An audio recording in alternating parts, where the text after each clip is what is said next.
Welcome to the Vancouver City Council meeting of Tuesday, September 15th, 2020. This council meeting is being convened by electronic means as authorized under Part 14 of the Procedure Bylaw, the City of Vancouver Electronic Meetings Regulation, and the order of the Minister of Public Safety of the Province of BC, Emergency Program Act, Order Number M192. As such, council members are participating by phone, and as chair of this meeting, I'm also participating by phone. Please note if my connection is lost, we will recess the meeting until my connection is restored. If council loses connection during the voting process, we have staff on hand to facilitate getting you back online quickly while we suspend the voting process. Contact information, of course, has been circulated to you. The live stream of this meeting will continue with audio only.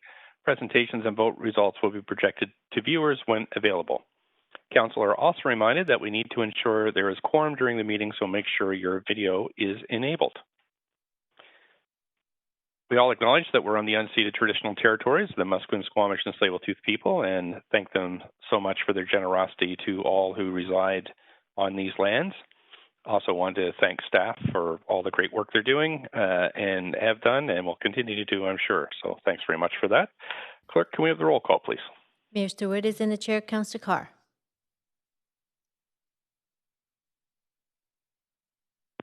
Sorry, here. Councillor Dejanova. Present. Councillor Fry. Here. Councillor Swanson. Here. Councillor Hardwick. Present. Councillor Wiebe. Present. Councillor Boyle. Present. Councillor Dominato. Present. Councillor Bly. Present. Councillor Kirby-Yung. Present. You have quorum, Mayor Stewart. Thanks so much. So, Council, this is lots going on this week, and today's plan is first for the public to strongly urge to listen to the proceedings via the city's website or YouTube link, and follow along at Twitter @VanCityClerk for updates on the progress of the meeting. Any comments on agenda items can be sent to Council using the web form on the city's website. The link to that form will be tweeted out, or is constantly tweeted out, @VanCityClerk, and that's the place to go for all your updates on Twitter @VanCityClerk. Today we have 1 communication memo, 7 staff reports, 4 referral reports. If not adopted on consent, we have 39 bylaws, 6 administrative motions, and 8 members' motions. We have notice of council members' motions, new business inquiries, and other matters. The plan for today is, as usual, we'll break at noon for lunch and in camera, and so from now until noon, and then we'll break from lunch from noon till 1, and then in camera from 1 to 3. We'll come back to council at 3 to deal with the remainder of the agenda, with a public hearing starting at 6 p.m., so we'll be taking a dinner break from 5 to 6. Council is required to meet in camera later this week. The reasons and authority under the charter are listed in the agenda. Would someone like to move the motion to go into camera later this week? So moved, Councillor Carr. Thank you. Seconder Wiebe. Thank you, Councillor Wiebe. All those in favor say yay. Yay. Yay. Opposed say nay. Thanks. That motion's passed unanimously. Now we're going to go through minutes. There are a lot of minutes, Council, so if you just bear with me, there's 7 votes required here. Minutes 1 are the public hearing of July 21st. Are there any corrections? Would someone like to move the adoption then? So moved, Councillor Carr. Seconder, please. Fry. Thank you. I think I heard Councillor Fry. All those in favor say yay. Yay. Opposed say nay. Thanks very much. The motion carries unanimously. Minutes 2 are the minutes of the council meeting of July 21st, 23rd, and 24th. Any corrections? If you have corrections, you can just let me know verbally. Then would someone like to move adoption? Moved Hardwick. Thank you. Seconder? Second Bly. Thank you, Councillor Bly. All those in favor say yay. Yay. Opposed say nay. That motion carries unanimously. Thank you. Minutes 3 are the minutes of the public hearing of July 23rd and 24th. Any corrections? Someone please move. Moved Hardwick. Thank you. Second? Second Carr. Thank you. All those in favor, yay. Yay. Yay. Opposed, nay. Thanks very much. That carries unanimously. Minutes 4, the minutes of the Standing Committee on Policy and Strategic Priorities meeting of July 22nd, 23rd, 24th, 27th. Any corrections to the minutes? Someone like to move? Carr, move. Thanks. Seconder? Bly? Thank you, Councillor Bly. Yay? Yay. Any nays? Thanks very much. That's carried unanimously.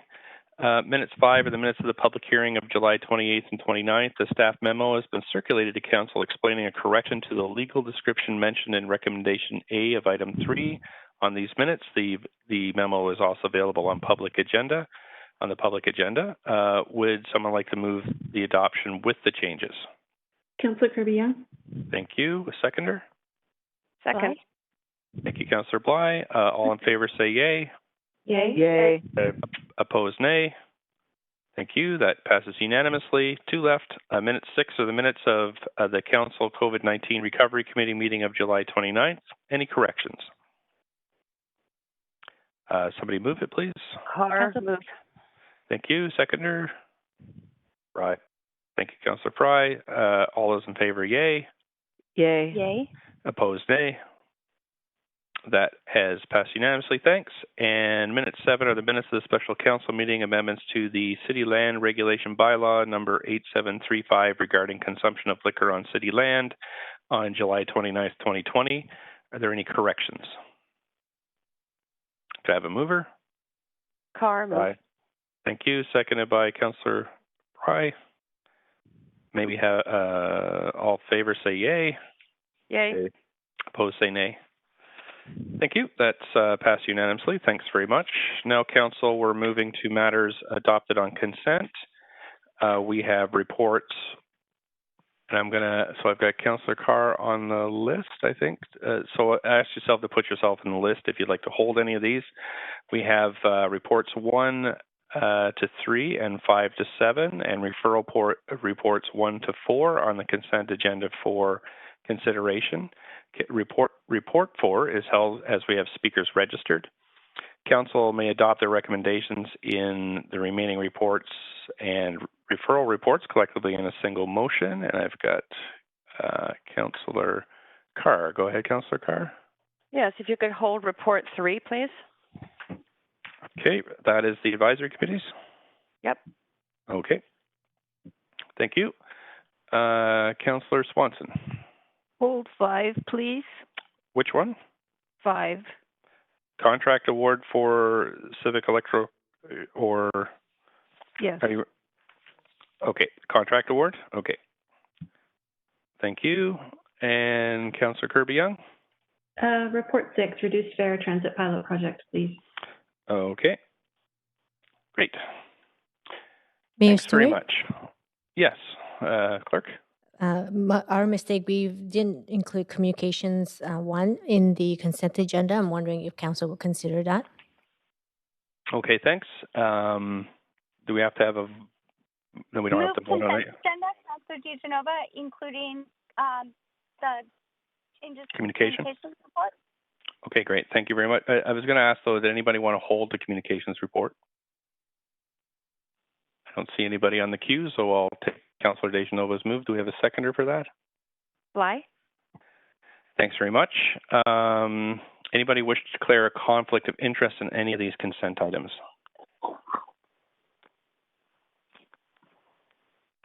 Okay, thanks. So I'm going to read through the list of things we're going to vote on in terms of adopting on consent. We have the communications 1, which is the change to the 2020 council meeting schedule. Report 1, clerks jump in here if I'm missing something. Local improvement quarter revision 641. Reports 2, funding applications for green rainwater infrastructure. Report 3 is held by Councillor Carr. Report 4, we have speakers. Report 5 is held by Councillor Swanson. Report 6 is held by Councillor Kirby-Young.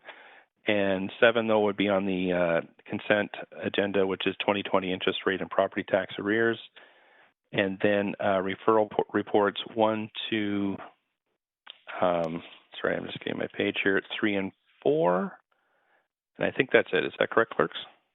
Yes, that's correct, Mayor Stewart. Great. Thanks very much. Okay, so we'll do yays and nays on this. All in favor say yay. Yay. Yay. Opposed say nay.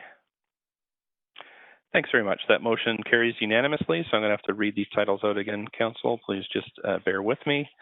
The following have been approved on consent. The Communications 1, changes to 2020 meeting council schedule. Report 1, local improvement project list for consideration, Court of Revision 641. Report 2, funding applications for green rainwater infrastructure asset management and Rain City strategy nomination for UBCM's community excellence. Report 7, interest 2021 interest rate on property tax arrears. The referral reports, report 1, CD1 rezoning on West 49th Avenue. CD1 referral report 2, CD1 rezoning on Beatty Street and Expo Boulevard. Referral report 3, CD1 text amendment on West 8th Avenue, and referral report 4, CD1 rezoning on Joyce Street. And that's, I think that's it. Is it, clerks? Yes, confirming that's correct. Thank you very much. Okay, so let me get my script in order here. Okay, so now we're moving on to reports. We'll now consider those reports held for speakers, debate, or questions to staff. And just a reminder, report 4 has registered speakers. So let's just check which one we're beginning with. We're starting with report number 3, held by Councillor Carr on the advisory committees. So, Councillor Carr, if you want to put yourself on the queue, we can ask staff questions. Councillor Carr, go ahead, up to 5 minutes. Great, thank you. So I'm very interested in this report. It does say that it's receipt for information, but I note that in the report, it does talk about the potential of including some funding within the 2021 budget. So is there council action required today to have this considered within the 2020, the potential support? I believe it turned out to be about $80,000 in the 2021 budget, or not? Over to the city manager. Yeah, thanks. I can have Rosemary jump in as well, but at this point, no, there's no direction that's required at this point from council, which is why it's just for information. But we will plan to work to include the funding for this in the 2021 budget. Obviously, there's going to be lots of different things that you're going to be juggling when you consider that budget, but we would be, at this point, bringing that forward as part of the budget. Okay, that's good. I do want to just inform council and staff that at the Urban Indigenous Peoples Advisory Committee meeting last night, I did raise this report as a liaison to that committee, that it was on the agenda, and I got feedback this morning on it, indicating support for the kind of measures that this report details. In specific, mention of the potential of slightly increasing the food budget for some of the advisory committees. In the case of the UIPAC committee, in order to allow catering from Indigenous catering firms within Vancouver. And secondly, a comment regarding the normal protocol within Indigenous communities to provide some sort of a small honorarium for elders who attend meetings. So just informing you and asking staff take those points into consideration. Okay, really great points. Thanks for sharing that input with us. Great. Okay. Is that it, Councillor Carr? Sorry, I'm just kind of working on remotely. I don't see. Oh, I've got Councillor Bly on the queue. Councillor Bly, please go ahead, up to 5 minutes. Thanks very much, Mr. Mayor. Just a quick comment question regarding the 2-hour time limit, and staff. Considering our meetings can go quite long and speakers may be waiting, I just would love to hear from staff in terms of how we anticipate we can manage, if we move ahead with this, and childcare provided for people who would like to come speak to council. And of course, right now, residents can call in. But in the future, if for some reason we don't do that anymore and our meetings run very long and people are waiting a long time, I just wonder how we'll manage that 2-hour time limit. Great, thanks. Yeah, maybe Rosemary, do you want to speak to that? Our city clerk? Yes, Are you there, through Rosemary? the chair. Yes. Okay, We Go will. ahead. Yep. Yes, thank you. Part of that review, we will take that into consideration and come up with a plan for our advisory committees. We did get feedback previously, and we do have additional information. We'll be working with our other staff in REFM in facilities. Thank you for that. Great, thank you. That's all my questions. Great, thanks very much. I don't see anybody else on the list, so perhaps I can have Councillor Ply. Can you move this, or Councillor? Yes, happy to move the motion. Or the Thank you. Second, Yeah. Councillor Boyle. Mayor Stewart, I think, yes. this is for information only, so no action from council required. We don't need to move to accept it, or okay. So we don't. Okay, we don't need a mover or a seconder. Thanks very much. We're going to move on to amendments to vehicles for hire bylaw, and we do have some speakers. Sorry, Council. I'm just trying to. We're doing some work on my computer here, and I'm just maybe the clerk can help me. Are the speakers available for this? Mr. Mayor? Yes. If I might. If council is interested, we, given that there are speakers, we do have I think about an 8-slide presentation deck that we could run through. This, not a topic that we've collectively as council had a lot of time on in the past. So we would be happy to do a short presentation if that would add value for councilors. I think since we have speakers, that sounds like a good idea, City Manager. Just ask the clerks. They're still kind of doing remote on my computer here. How many speakers do we have signed up for this? Mayor Stewart, we just have one speaker that's going to be participating through the phone.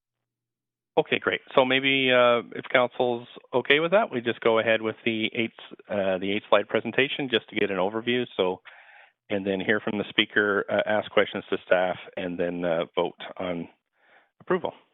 So go ahead, City Manager. Okay, great, thanks. So maybe if we could pull up the slide deck. And Catherine, would you be the one presenting? Through the chair. Hi, yes, Catherine Holm here. Yes, I am presenting on behalf of the team here. Good morning. Thanks so much. So as noted, Catherine Holm, Chief License Inspector, happy today to present our report on our proposed amendments to the Vehicles for Hire bylaw. And they relate— Catherine? Oh, yeah. Sorry, sorry to interrupt. We lost the deck, or at least I did. Councilors, do you have it on your screen? Yes. Okay, there it is again. Now I got it again. Okay, great. Sorry, Catherine. Sorry, no worries. Sorry about that. So as noted, this isn't a topic we typically have brought to council. In fact, it's been 4 years since this topic's come to council, and it's related to the rates and fees charged for private impoundment of vehicles. Next slide. So private impoundment includes the seizure, the removal, and the detention of any vehicle when it's unlawfully placed, kept, or left on private property. So that's the definition of what we're working with here. These rates and fees for vehicle impoundment can include any types of fees related to towing, release, storage, and other charges related to removal, transport, and detention of the vehicle. There is regulatory intervention at the municipal level in place, and it's given the absence of any provincial or federal regulations on private impoundment rates. This is not unique to Vancouver. These rates are regulated throughout other municipalities in the Lower Mainland, throughout Canada, and throughout the U.S. In regulating the rates and the fees, we are trying to strike a balance, again, between the need for consumer protection and also balancing the economic viability of the Vancouver towing industry. The vehicle impoundment, of course, occurs without knowledge, consent, or choice by the vehicle's owner, and they have no power to negotiate the towing terms. And of course, safeguarding the economic viability of Vancouver's tow truck industries is important to prevent the closure or the relocation of these companies to other jurisdictions. It could result in lengthier response times, for businesses or property owners in requesting towing services for illegally parked vehicles. As noted, there was a last report to Council in 2016 where there was a bit of catch-up done around the rate structure, and today we're proposing a restructuring, if you will, of the fee structure and a change to the fees themselves. Next slide. So in doing this review, we have focused on several areas to better understand the rates and the rate structures by other jurisdictions to regulate the industry. We've looked at the rate structure used by Road Safety BC and ICBC for the tow industry. The provincial government does not regulate the vehicle impoundments from private property, but they do set these rates and fees for vehicle-related offenses and accident-driven tows. As noted, we also looked at what other cities locally and throughout Canada and the U.S. Have put in place with respect to fee structures. We consulted with 4 local towing companies, and we also looked at the fee structure in place set by the city for tows from city streets and parks, or also known as a public tow. Next slide, please. So, in summary, it actually is it's a fairly complicated little structure that's in place, but we basically have boiled it down to ICBC and Road Safety BC are the benchmark when it comes to establishing the structure and the level of rates for towing services in British Columbia. The rate structures are nearly identical with minor differences, and they share the same structure, including 4 vehicle weight categories with base tow rates. They include a fuel surcharge, allow for charging of extra fees related to the actual tow. So that could be the storage fee, the dolly fee, whether it's, et cetera, and a fuel surcharge, as noted earlier. A jurisdictional review of major cities in Metro Vancouver found that other cities in the province and here also reference the ICBC or Road Safety BC towing rate framework schedule when setting their fees and their fee structure. And similarly, again, the city's contract for tows from city streets and parks as charged under the impounding bylaw are based on the ICBC towing rate and payment schedule. And in speaking with the industry, the tow truck industry, we heard that the current rate structure for vehicles impounded from private property, because it's not currently aligned with Road Safety BC or ICBC rates, it didn't adequately cover the time or the complexity or the effort of a tow from private property. Next slide. So our recommendation is to adopt the recommended rate schedule as presented in the report. It aligns with the ICBC towing rate payment schedule and with what is done with our public towing contract and bylaw. In addition to ensure transparency to the public of the rates and the fees charged for vehicles impounded from private property, we're recommending a requirement that every holder of a tow truck license will be required to make available upon request the rates and fees that they are authorized to charge under the Vehicles for Hire bylaw as a condition of their license. So it's a transparency of information and communication to the public. This will provide an additional layer of protection around accountability from tow truck drivers and companies in ensuring that there is appropriate business activity and no noncompliance under the Vehicle for Hire bylaw or license bylaw for noncompliant tows. And a further recommendation, our storage fees were currently regulated through a signed letter with tow companies indicating their agreement to a storage fee structure, and we are recommending consolidating all of those rates and fees into the bylaw itself, including the storage fees. Next slide, please. So this table here is intended to demonstrate our current fee structure and the recommended fee structure. As you'll see right now, we currently have a flat fee structure with 2 vehicle weight classes, and all tows are basically treated the same, regardless of the complexity or the distance traveled. So we, of course, through consultation, heard from tow truck companies that these current rates do not compensate for the additional time or effort for these complex tows. Dollies, you'll note there was no current fee. Now we're recommending a $25 flat fee. Dollies are used to prevent damage to cars during a tow, and they ease the removal of the vehicles from tight spaces for the tow truck companies. We're hearing from the industry about 80% of all tows require a dolly in Vancouver. And it's also driven by the fact that there are more all-wheel drive and luxury vehicles that are being towed, which require a dolly. So this $25 additional charge is also consistent with the flat rate that's part of the city's impoundment bylaw fees for use of a dolly. Similarly, a tow in a multi-level parkade requires more time, more obstacles, and complexity. There in Vancouver are many multi-level parkades where tows are happening. We're hearing from industry about 50% of tows occur in a multi-level parkade. So we're recommending adding a $10 additional fee for those tows.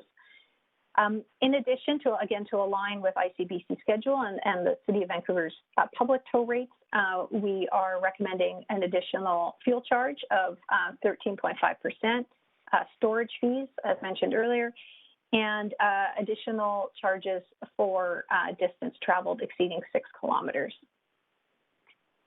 The release rates, not covered here, but release rates are when the vehicle being towed is claimed, I guess, mid-process or mid-tow. We're recommending those release rates be half of the proposed tow rate and also half of the fuel surcharge, dolly fee, and multi-level parkade. Because there is an acknowledgement that the work has commenced and does need to be compensated for. Next slide, please. So our recommendations are laid out in the report. What we've brought forward today generally aligns with how the other municipalities locally and throughout the continent are addressing private impoundment rates. We are also seeking consistency with our city public tow rates and also responding to industry by giving them the flexibility and opportunity to charge for those additional services that require time and effort to complete a tow. Again, looking to increase transparency to the public to create awareness of the charges that they've incurred. And I think that wraps up our presentation for today. Just to also say that as, I guess, ICBC should potentially make changes to their tow rate structure, we would continue to review our own rates and determine if further changes are warranted. Great. Thank you so much for the presentation. Councillors, if you have questions, just put yourself on the queue and I'll advance you. If not, we'll move to the speaker who is on the line. And I don't see anybody on the list, so clerks, if we could queue the speaker. And of course, Council, you'll have the ability to ask questions of the speaker as well.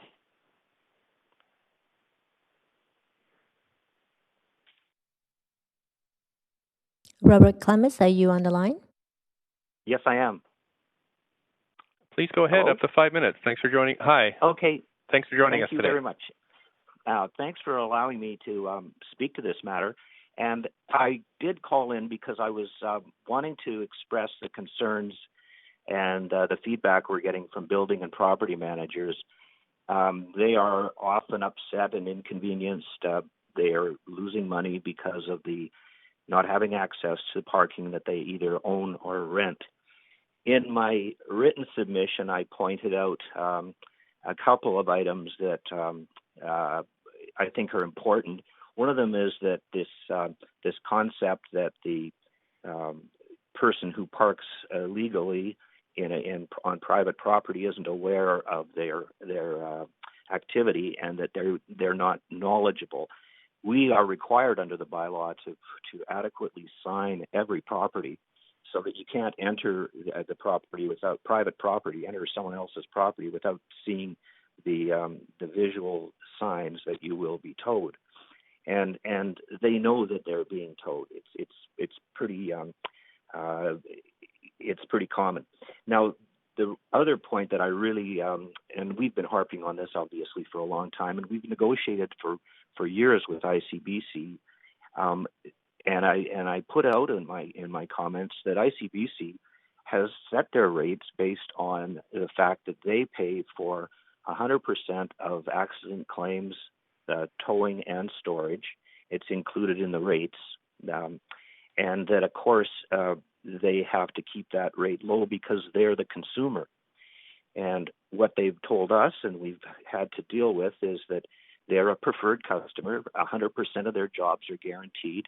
One ICBC job leads to another one because you'll get into the yard, to a facility or a yard or a repair shop. The jobs can be scheduled for efficiency, and we have the keys to the vehicle. We're not having to unlock them, and the driver is appreciated by the customer and not harassed. Payment is guaranteed.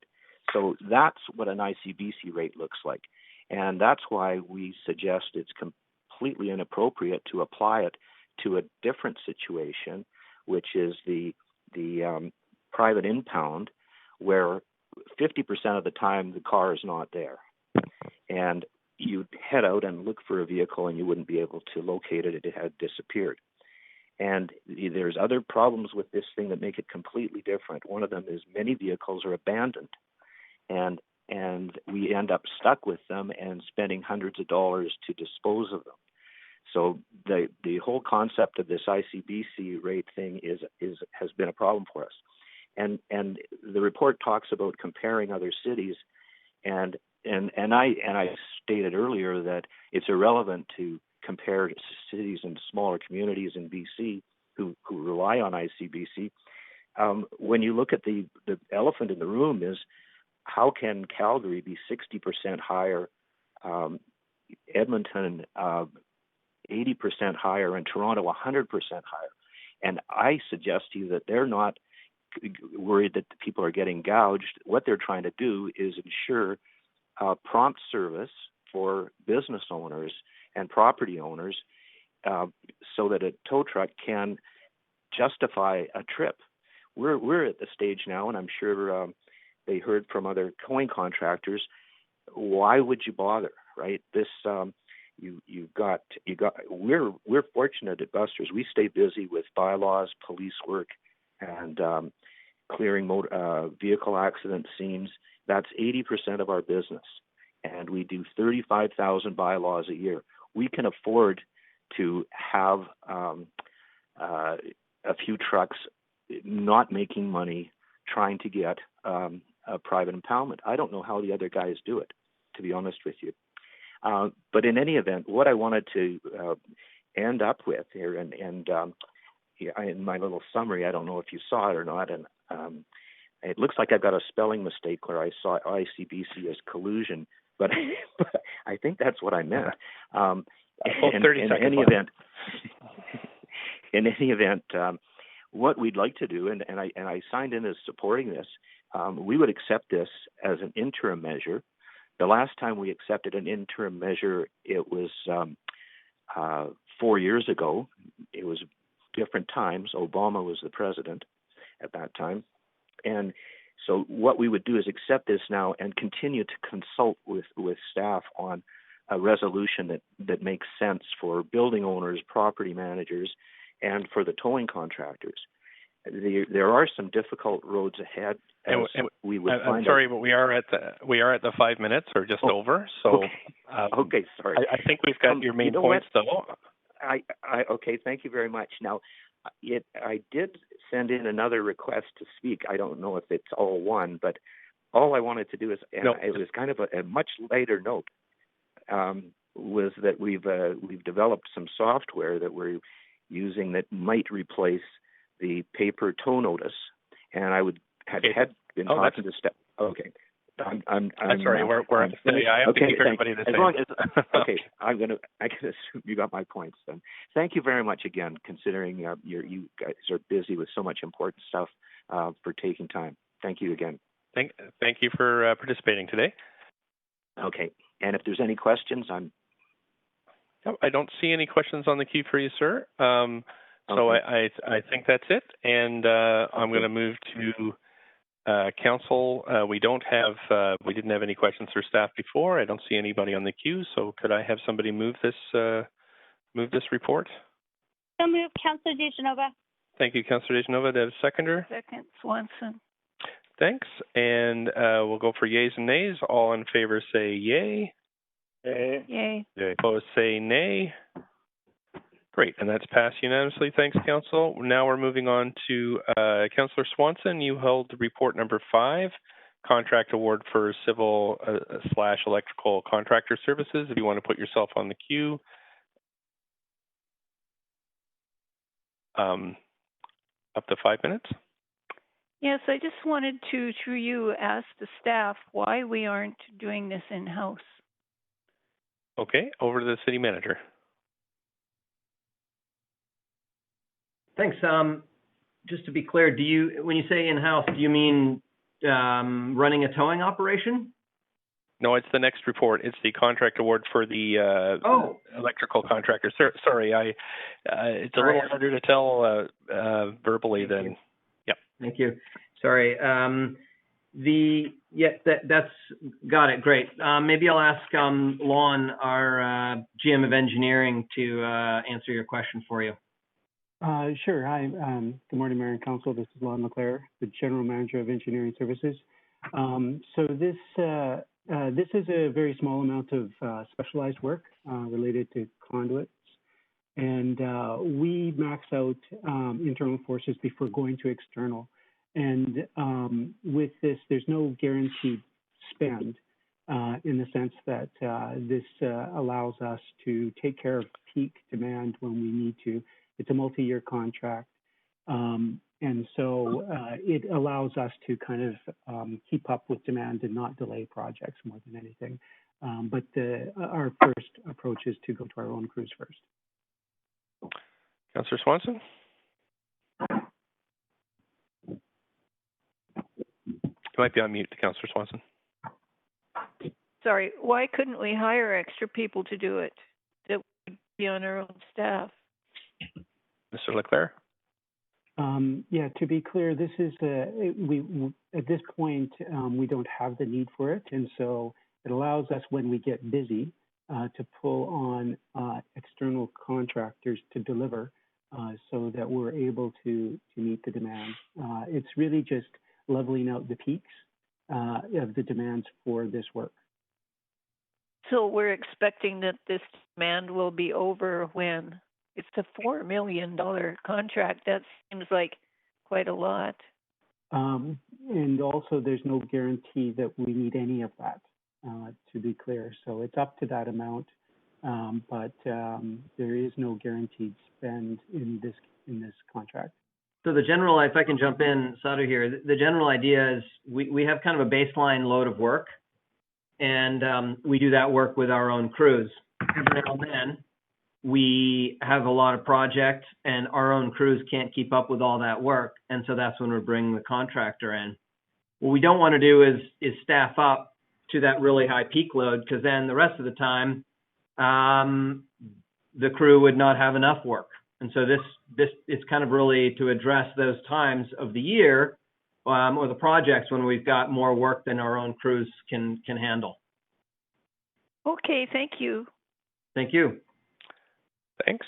I think that's it for questions. So could somebody move this report, please? So moved. Councillor DeGenova. Thank you, Councillor DeGenova. Seconder? Bly. Thank you, Councillor Bly. Sorry, Councillor Bly first. Thank you, Councillor Bly. All in favor say yay. Yay. Yay. Opposed say nay. Okay, thanks very much, Council. That's passed unanimously. The final report that's been held is Reduced Fare Transit Pilot Project. Councillor Kirby-Yung, if you want to put yourself on the queue, we can ask about this report number 6.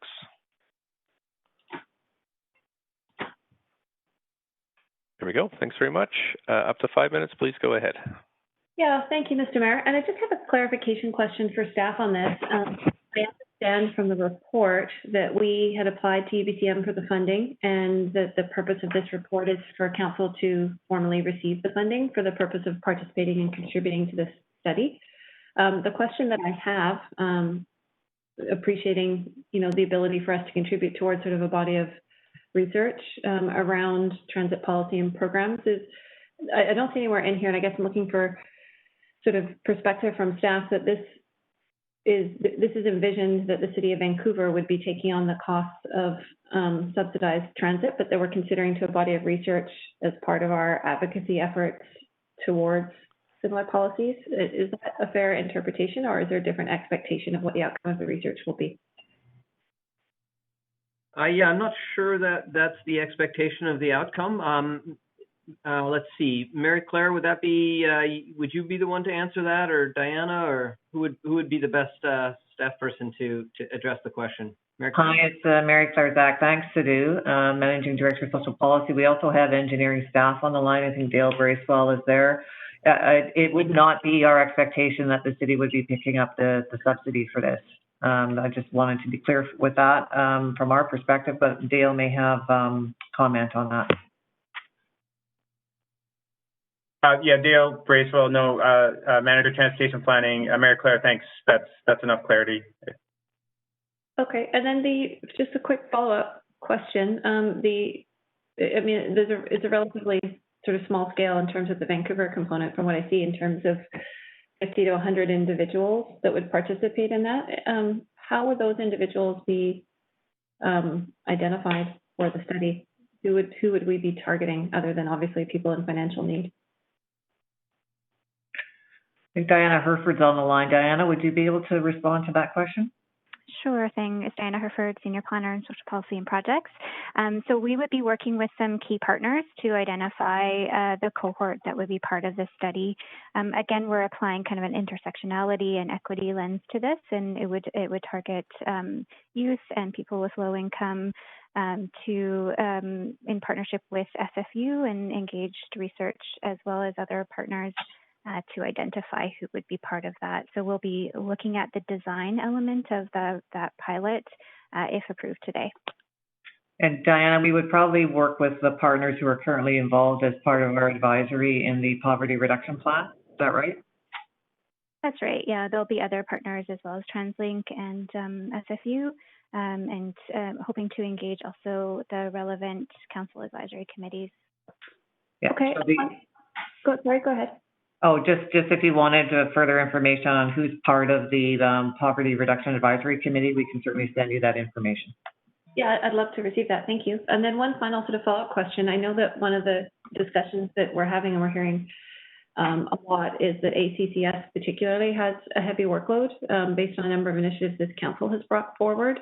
Is this a significant amount of work for the ACCS staff and the liaisons on this project? Or does more of it fall to the researchers themselves? How much work is it for our ACCS staff? There would be some work involved with ACCS staff and also with our engineering colleagues as well. We see this as a partnership with them, but the bulk of the work would be falling onto the researchers and evaluators.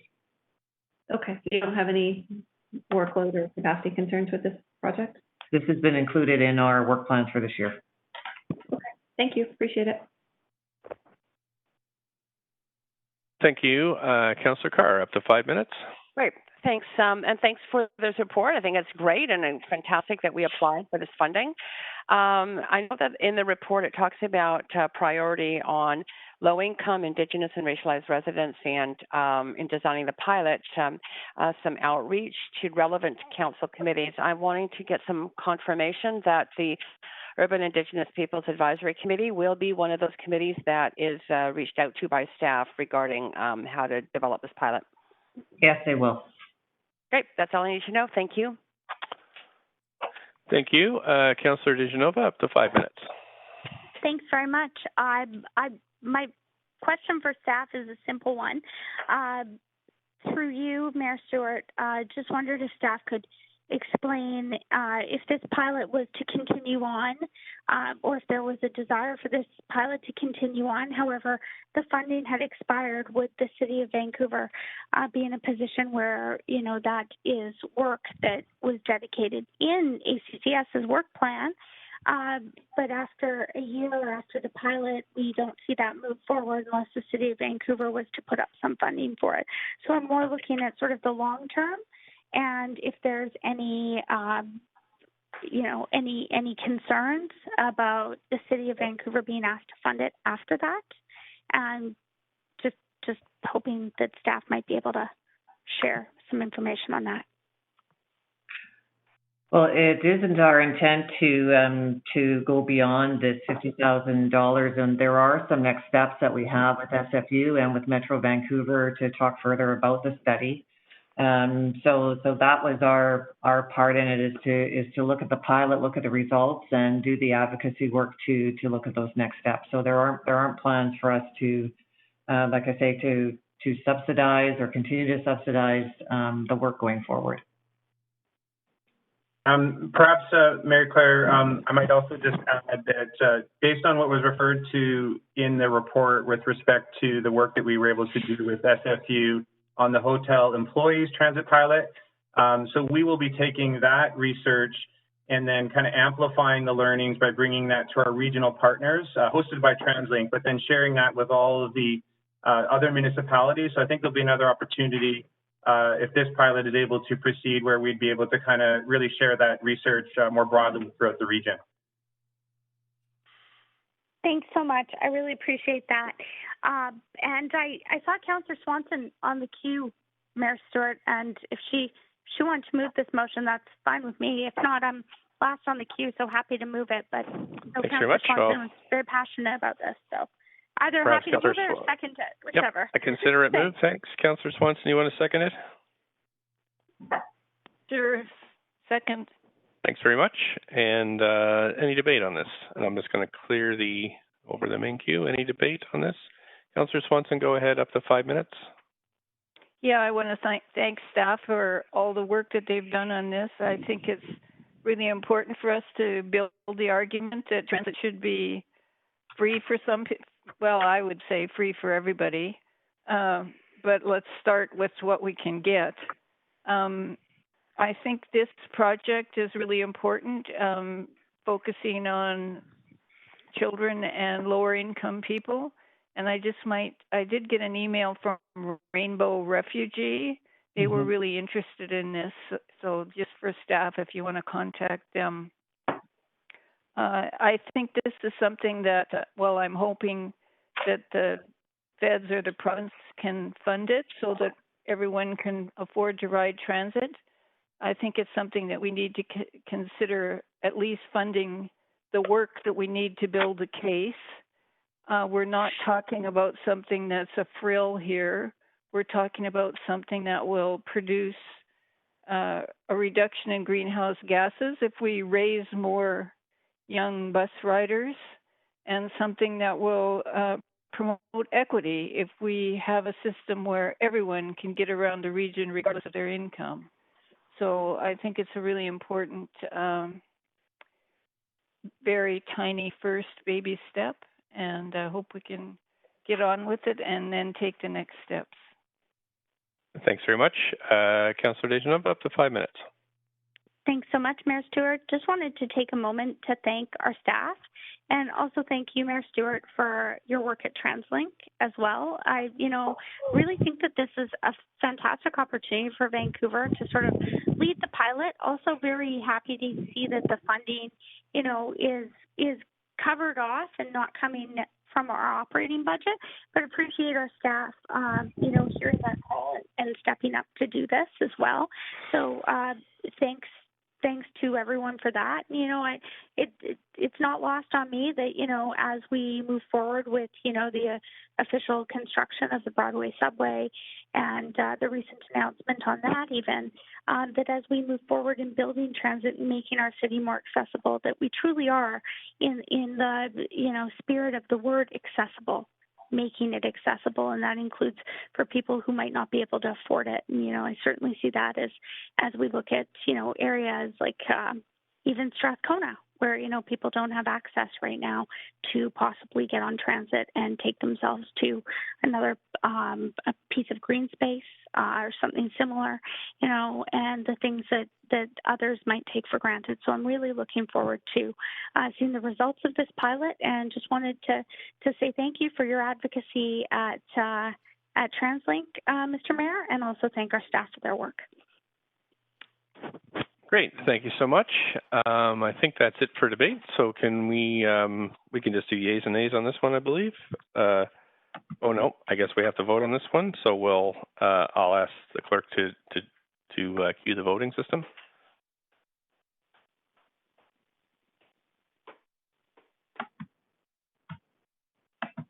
as we're voting, just a reminder for folks to mute, just to check and see if you're on mute if you're not speaking. Councillor Kirby-Yung, Councillor Weave, and Councillor DeGenova, we need you to vote. There we go. That's unanimous. Thank you very much, Council. I'll ask the clerk to stick that up on the screen. And that's it for held reports. We are now moving on to bylaws. Here we are at 10:22. We have 39 bylaws on the agenda for consideration by Council. Council members who were not present for the meetings related to public hearing enactment bylaws must confirm they have reviewed the proceedings of the meetings if they wish to vote on the enactment. So it's a long list, so I'm just going to go through it, and I'll be asking the questions. Bylaw 3 is from the public hearing of July 28th. Councillor DeGenova, you are absent from the public meeting. Have you, absent for that item at public hearing, and you've reviewed and you'll be voting. Thank you. Bylaw 4 is from the public hearing of June 11th. Councillor Boyle, DeGenova, and Hardwick were absent for that item at the public hearing. Councillor Boyle, have you reviewed and will you be voting? I have and I will. Councillor DeGenova? I have and I will. Thank you. Councillor Hardwick? I have not and I will not. Okay, thank you. I'll get clerks to take a note of that. Bylaw 6 is from the public hearing of May 17th, 2016, and require most of council to review in order to be eligible to vote, except for Councillors Carr and DeGenova. Council members, when I call your name, please advise if you have reviewed and if you'll be voting. Councillor Bly? I have and I will. Councillor Boyle? I have and I will. Councillor Dominato? I have not. Okay, Councillor Fry? I have and I will. Councillor Hardwick? No and no. Councillor Kirby-Yung? I have and I will. Councillor Swanson? No. Councillor Weeb? I have and I will. And I have as well. Thank you. Bylaw 7 is from the public hearing of July 10th, 2018. And I'm going to read through the long list and see if folks have, just let me know. Councillor Bly? Have and I will. Councillor Boyle? I have and I will. Councillor DeGenova? I have and I will. Councillor Dominato? I have not. Councillor Fry? I have and I will. Councillor Hardwick? No and no. Councillor Kirby-Yung? Yes, I have and I will. Councillor Swanson? No. Councillor Weeb? I have and I will. And I have as well. And I will be voting. Bylaw 8 is from the public hearing of January 23rd. Councillors Boyle, Carr, and DeGenova and myself were absent. Councillor Boyle, have you reviewed and will you be voting? I have and I will. Councillor Carr? I have not and I will not vote. Okay, Councillor DeGenova? I have and I will. Great, and I have and I will as well. Does any member wish to hold any of these bylaws for debate, a separate vote, or for conflict of interest? And you can just let me know verbally. Thank you. Would someone like to move the motion to adopt bylaws 1 to 39? Councillor DeGenova. Thank you. Thank you, Councillor Bly. If there's any discussion, please put yourself on the queue. I don't see anybody on the queue, Council, so I'm going to ask for yeas and nays. All those in favor say yay. Yay. Yay. Yay. Opposed say nay. Thanks, Council. So that has carried unanimously. This list of approved bylaws can be found on the city's website, and of course, those folks who were not able to review and vote, those notes will be made in the voting on those items, just so you know. Moving on to administrative motions. There are 6 administrative motions on the agenda. First one is regulation redesign amendments to land use documents. Any member wish to declare conflict of interest on this motion? Don't hear. Okay, so someone like to move the motion. So move. I would like. Yep, there's time for discussion afterwards, Councillor Hardwick, and I do see you on the list. Councillor Bly has moved it. Do we have a seconder? Second, Councillor Carr. I think I heard Councillor Boyle, and so now is the chance for discussion. Councillor Hardwick, I have you on the queue, up to 5 minutes for debate and discussion. Go ahead. Thank you very much. As you know, or some may recall, I had asked for red line detail on this particular regulation redesign because it is so comprehensive. And having reviewed it, it does appear that this is restricted, changes mainly to porches and decks, and nothing that I see as being out of the ordinary or of concern. So after asking for all this, I just wanted to go on the record as saying that staff should be thanked for providing the effective zoning schedules and red lines, and encouraged to provide all the documents up front upon referral as standard practice so that council and the public are aware of what is to be considered. And that has happened here. So when good things happen, I just wanted to draw attention to it. So thank you very much. Thank you, Councillor Hardwick. I don't see anybody else on the queue, so can I have, we're just going to have a vote. All those in favor say yay. Yay. Yay. Opposed say nay. Great, that motion passes unanimously. Thanks, Council. We're on to the next administrative motion. Approval of form of development 6428 Cambie Street. Anybody wish to declare a conflict of interest? Someone like to move the motion? So move, Councillor Carr. Councillor Carr, thank you. Seconder? Councillor Bly. Okay, I heard Councillor Bly first. Thanks very much. And if there's any discussion, please put yourself on the queue. I don't see anybody on the queue, so I'm going to call for the vote on yeas and nays. All in favor say yay. Yay. Yay. Opposed say nay. Great, that passes unanimously. Thank you, Council. On to number 3, approval of form of development 1523 Granville, Davie Street. Anybody wish to declare a conflict of interest? Someone like to move the motion? Moved, Hardwick. Thank you. Seconder? Councillor Bly. Thank you, Councillor Bly. Any discussion? Please put yourself on the queue. I don't see anybody on the queue, so I'm going to go to yeas and nays. All in favor say yay. Yay. Yay. Opposed say nay. Thank you, Council. That's passed unanimously. On to number 4, approval of form of development 2230 Harrison Drive. Anybody have a conflict? You can just let me know verbally if you do. Somebody move the motion. Councillor I think I heard Councillor Wiebe, seconder. Councillor. Yeah. Thank you, Councillor Kirby-Yung. Any discussion? Please put yourself on the queue.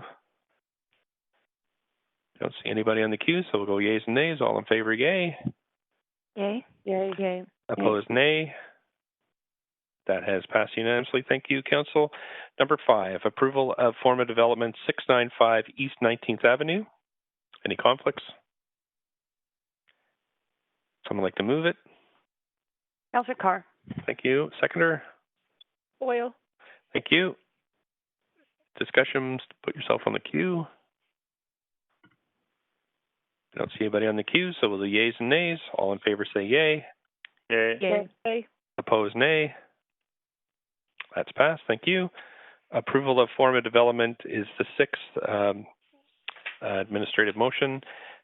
4188 U Street and 4189 U Street. Conflict on this? Nope. Somebody like to move the motion? I've heard Councillor Carr, seconded by Councillor Kirby-Yung. Any discussion? Please put yourself on the queue. I don't see any, so we'll do yeas and nays. All in favor say yay. Yay. Yay. Opposed, nay. Don't hear any, so that motion carries unanimously. Thanks, Council. We are now on Council members' motions. We have 8 Council member motions. Council members have up to 2 minutes to introduce their motion and 1 minute each to ask clarifying questions of movers. Council, the list of speakers that have been signed up to these items has been circulated to you. From my understanding, there are no speakers. Maybe the clerk can help me there as I kind of struggle with my email. There are no speakers for item 1, I understand. Let me be more specific. The turnkey housing units, there's no speakers to that, but for That's correct. So B2, so B3 there's speakers, B4, B5, B6, B7, and there are no speakers to B8. Okay, Council. So I'm going to move to motion 1, which is just a request for leaves of absence. Councillor Dominato, for personal reasons, from the meetings on September 16th from 5 to 9 p.m. I'm just going to finish. We'll do it all at once. Thanks, Councillor Deschanova. No problem. Councillor Weeb for civic business for the meetings on September 16th from 9:30 a.m. to 1:30 p.m. So I'll take Councillor Deschanova moved it. Do we have a seconder? Second, Carr. Thank you, Councillor Carr. All those in favor say yay. Yay. Yay. Opposed say nay. That is unanimous. Thanks very much. Okay, so the second motion is making turnkey housing units from community amenity contributions more affordable, which is moved by Councillor Swanson. So if you put yourself on the queue, Councillor Swanson, you have up to 2 minutes whenever you're ready. Yes, I was always confounded by why it was that our CAC turnkey units were renting for such high rents. And after a bit of sleuthing with the city manager and folks in housing, I realized it's because when the city leases, finds a nonprofit to run our turnkey CAC units, they charge a lease payment. And in order for the nonprofits to make that lease payment, they have to charge relatively high rents. And then when we had our COVID committee meeting, we had a presentation from the Nonprofit Housing Society Association, and they said that this practice was unique to Vancouver. So I'm thinking we are really short of low-income rental units, and if we could, by not charging a big lease payment to the nonprofits that run these CAC units, could we get rents down? So this is just a resolution that is basically asking the staff for information on that. And I'm hoping that when it gets passed, we can have some information that will help us create more affordability in these turnkey units. Okay, thanks so much for that. And we have a couple questions. Second.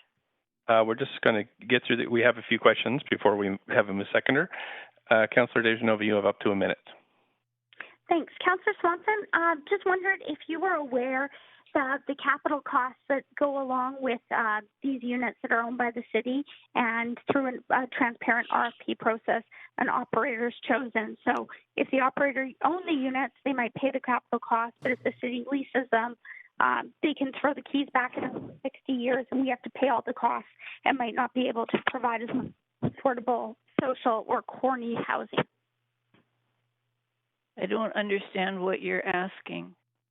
Did you know that the city would have to pay the costs at the end of the lease in 60 years, all of the capital costs, and we wouldn't be able to recover that if we didn't charge small nominal rates?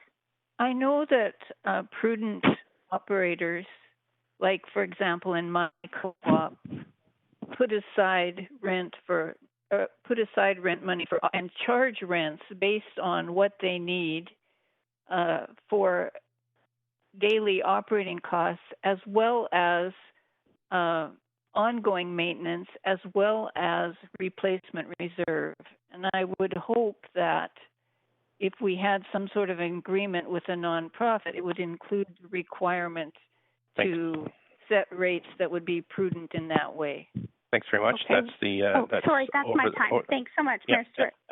Absolutely. Okay, thanks. And so we have no other questions on the queue for Councillor Swanson.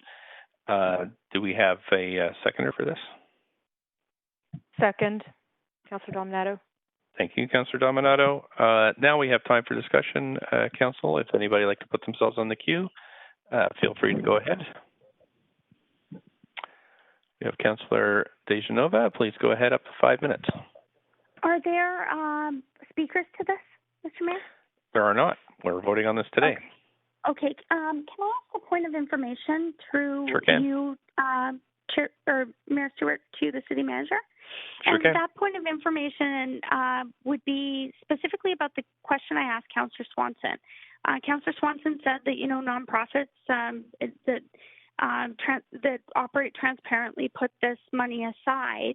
Is that technically what these leases are? They're putting money aside for the capital costs that the city is going to incur, that we're going to need in a reserve to sustain social and affordable housing moving forward. So in 60 years, when the keys are thrown at us and the unit's at the end of its life, or maybe it'll be longer than that, then the city isn't faced with huge capital costs that they have to absorb, and think about shifting our ability to provide that housing. Is that the case, Mr. City Manager? City Manager? Not exactly.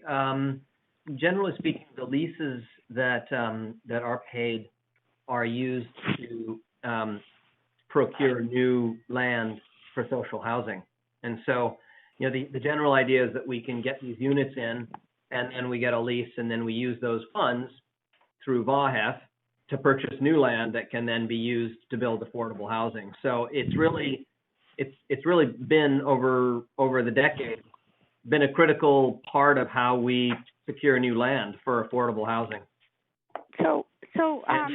Regarding your question about building reserves, each nonprofit that takes on one of these sites is required to demonstrate in their operating budget that they have the funding, and they're able to set it aside for the ongoing capital maintenance of the site.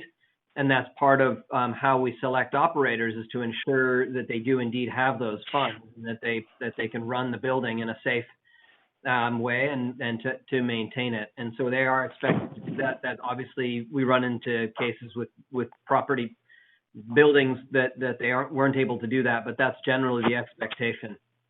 Okay, and if approved, this motion just asks staff to explore and come back to council. Is that correct? Is that a question for the mover? No, that's a question for you, Mr. Johnston, as to how you interpret the motion.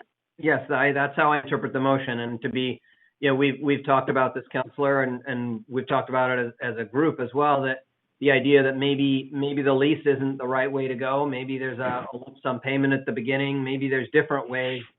I'm sorry, maybe there's an annual rent that could be paid. There may be different ways that we can think about this. And we will definitely be interested to have these conversations with council. Okay. We've certainly been having them as staff. Okay, so if all this is exploration, and that means maybe we continue to move forward with the lease. First of all, I'd like to thank you for answering my questions, and this is something that we have had many conversations about.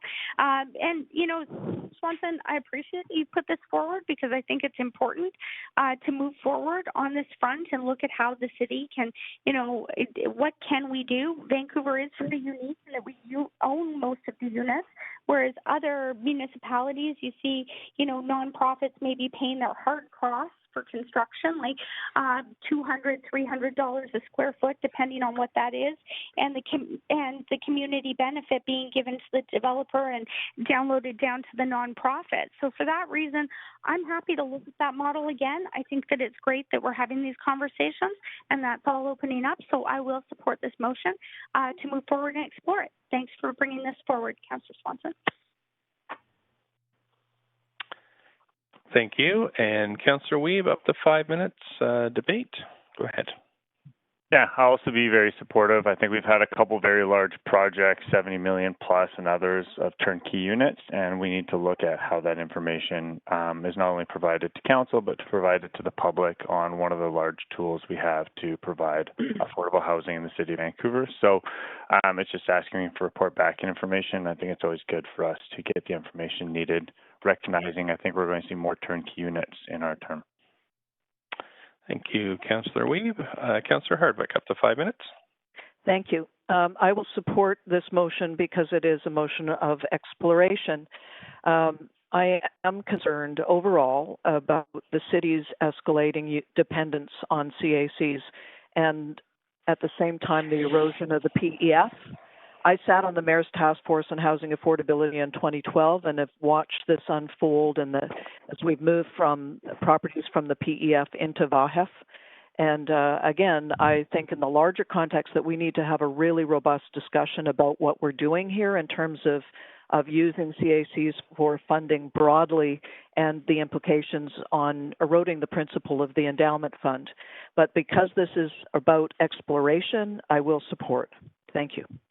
Thank you, Councillor Hardwick. And that's it for discussion. So I'll have the clerk move us to a vote.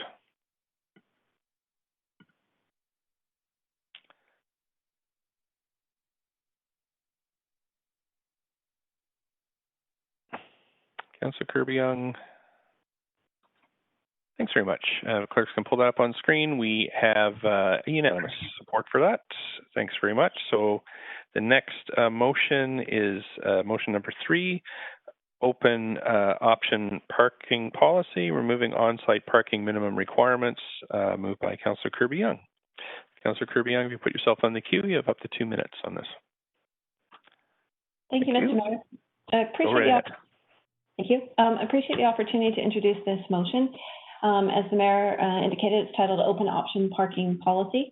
And it's really intended to move forward on a couple of key priorities that this council has identified. One being environmental and the work that the council has undertaken with its commitment to the climate emergency and really dialing up our sustainability initiatives. And I'm a particular proponent of looking at buildings and emissions as one of the largest things that the city has direct influence over. And the other aspect being economic in terms of the length of time that having to dig down can take in terms of delivery of housing developments, and also the cost of parking stalls, which are reputed, depending upon the industry folks that you speak with, to range anywhere from $40,000 to $60,000 per spot for both the time and materials, as well as the space that needs to be allocated for access and egress in and out of parkades. So underground stalls are a serious source of GHGs, embodied emissions. There has been a little bit of work done in terms of downtown there. We have seen recently in other cities in Alberta similar implementation of this. I do want to stress that open option parking doesn't mean no parking. It includes very necessary consultation with things like the Persons with Disabilities Committee and seniors to ensure that there's sufficient space for loading, accessible parking and servicing. But it does mean that the market can decide in terms of what's appropriate. So if you have a rental building, for example, people don't have as many cars as near rapid transit, perhaps along Broadway with the extension of the Broadway subway, the parking may not simply be necessary to the same level. People are purchasing strata, or particularly you have older folks.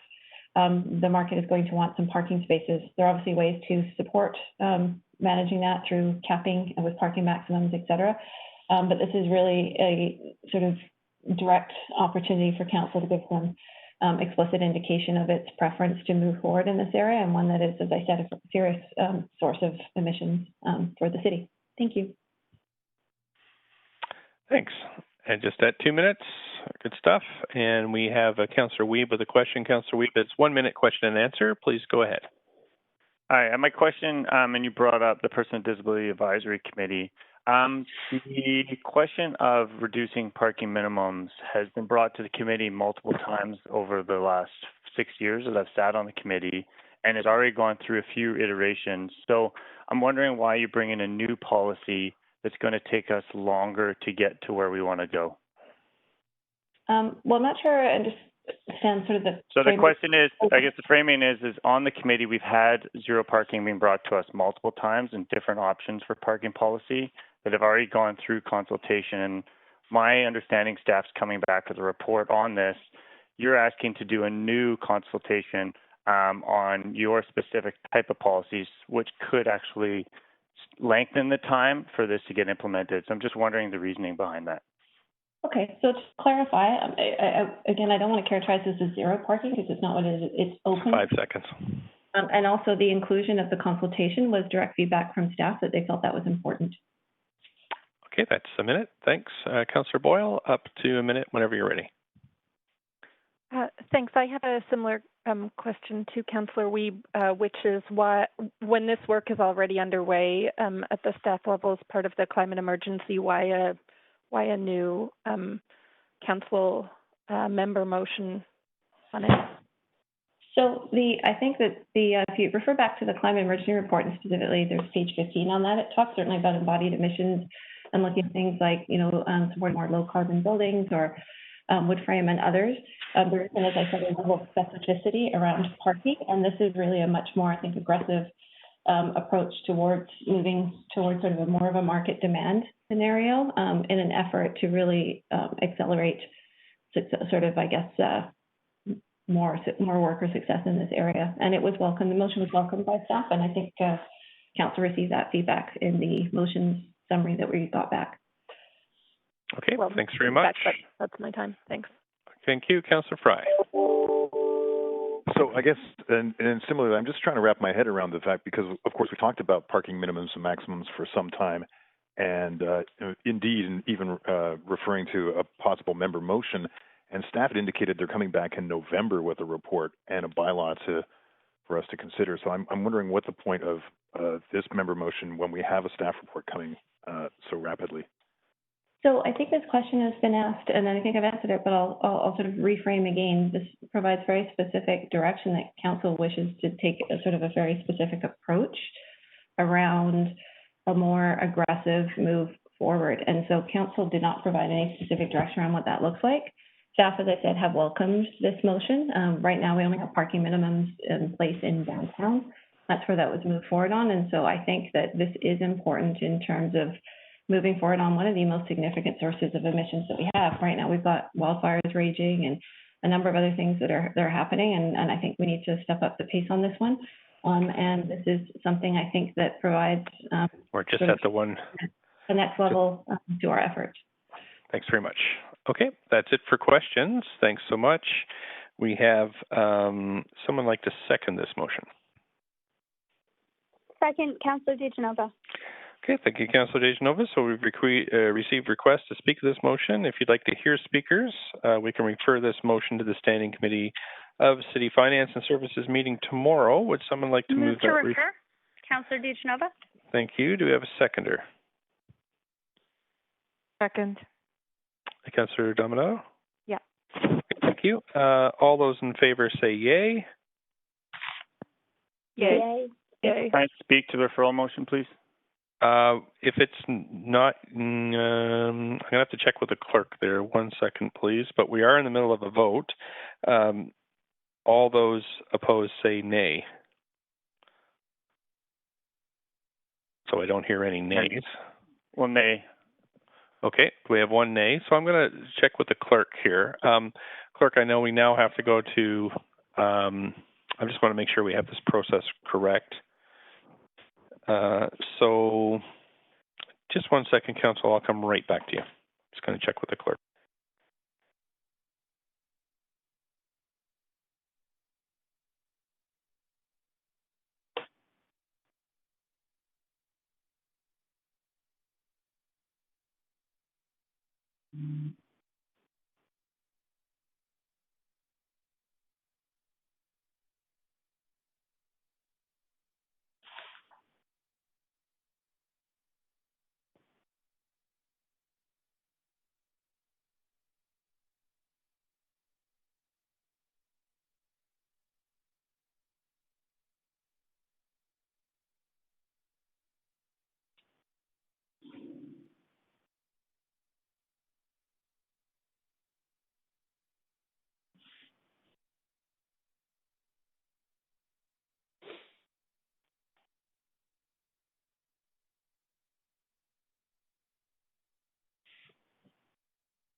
Okay, Council.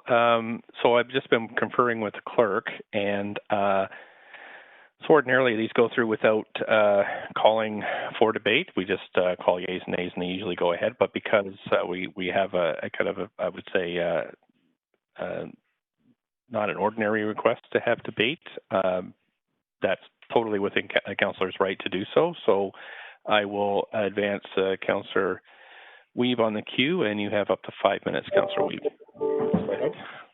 Yeah, I'm happy to have it referred tomorrow to listen to speakers. The main goal is that recognizing we do have a staff report coming in November, and it'd be great to have speakers speak to that and the opportunity for councillors to put amendments forward if they don't think that the policy is strong enough. So I am happy to refer this. I just think that this is kind of different than the process we should be going through and having the proper staff with the information in front of us to make proper decisions. So I will be supportive, but I do think in the future we need to recognize what is the timeline with staff reports.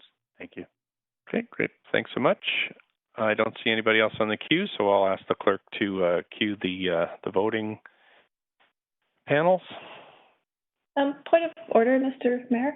Do I need to put myself on the queue? Well, we've called the vote, my point of order is I thought we'd already voted on it. No, we had a verbal vote and there was a nay. So now we're on a recorded vote. So why does the previous vote not stand per the procedure by law? I'm not clear. There was a nay. So whenever we have a nay on a verbal vote, then we go to a recorded vote. That's the rule. Okay, thank you. Appreciate it. Okay, no problem. Yep, no problem. And so we need Councillor Fry and Councillor Swanson to vote, as well as Councillor Kirby-Yung. Okay, thanks very much. That's unanimous, Council. The clerk can pull that up on the screen. We've now motion 2 has been referred to tomorrow. And we have item number 3, open option, we just done that one. Great. We have motion number 4 is extending pop-up patios this fall and winter and making pop-up patios a part of every summer in Vancouver, which is also to be moved by Councillor Kirby-Yung. Up to 2 minutes, Councillor Kirby-Yung. I'll start your time whenever you're ready. Point of information. Oh, you need the floor for procedure. Yeah, yes, I wanted to step away due to conflict of interest due to my involvement in multiple affairs in the city. That's a privilege point, and thank you very much for that, Councillor Wiebe. I will mark you as, the clerk will mark you as absent or declare conflict. Thank you. And then Councillor Kirby-Yung, yes. Just so for the record, we need to know the reason for the conflict. Yes, that's right. Go ahead, Councillor Wiebe. Yeah, the reason is the conflict is I have multiple interests in restaurants and pubs that have patios and that could benefit financially from this vote today. Okay, thanks very much. That's sufficient. And we'll go on to Councillor Kirby-Yung whenever you're ready. Thank you. Thanks, Mr. Mayor. This motion, I submitted a notice of motion originally before the summertime, and it was recognizing, even before council broke at the end of July, how important the TEP or Temporary Expedited Patio program had been. It's been a real lifeline to the survival of our restaurants as they have dealt with COVID-19 and the physical distancing requirements and the economic hardships that placed in terms of the reduced capacity within inside their physical space. And so we've heard from so many restaurants. I know a lot of councillors have. We had 361 permits issued as of about mid-August, that this really made the difference between survival for them. Subsequently, what we're seeing now is an extended COVID restrictions, a second wave, and people that are really still nervous about dining inside. And so we're seeing a lot of municipalities flex and be sort of responsive in extending, such as Ottawa. Delta just approved an extended patio into fall program indefinitely, actually. Last night, North Vancouver looking at the same to try to get our restaurants through this. A recent survey from the Canadian Chamber of Commerce estimates that up to 60% of restaurants could fail in the next coming months. And that would be devastating, I think, for our neighborhoods economically, and for that. And in terms of, I think, social and mental health and well-being for people who are, as the weather changes, are going to have less options to get outside. The motion does contemplate some weatherproofing while still allowing for airflow, which may require sort of top tenting or roofs. I would note Vancouver did do a program similar to this during the 2010 Olympic and Winter Games, so there is a precedent of having expanded patios in the wintertime. It also, I think, in recognition of the popularity of the pop-up plazas and providing a space for people that may not necessarily will go to a paid space in a restaurant, looks at staff coming back with some information on the possibility of potentially putting some type of weatherproofing onto those pop-up plazas that we ran in partnership with the BIAs and the effort that they had there. So that is the spirit of the motion. Thanks very much. Councillor Dejanova has a question. Councillor Dejanova, up to a minute for question and answer. Thanks so much. Councillor Kirby-Yung, thanks for this motion, and I know that it certainly has been popular. My question to you is, if there have been some hiccups with accessibility for people who are limited in their mobility or have accessibility issues, for instance, if there are concerns that have been raised or noted or logged through 311 about accessibility with sidewalks or, the cutouts for the particular patios, do you expect that these could be remedied still, even if we were to move forward with your motion?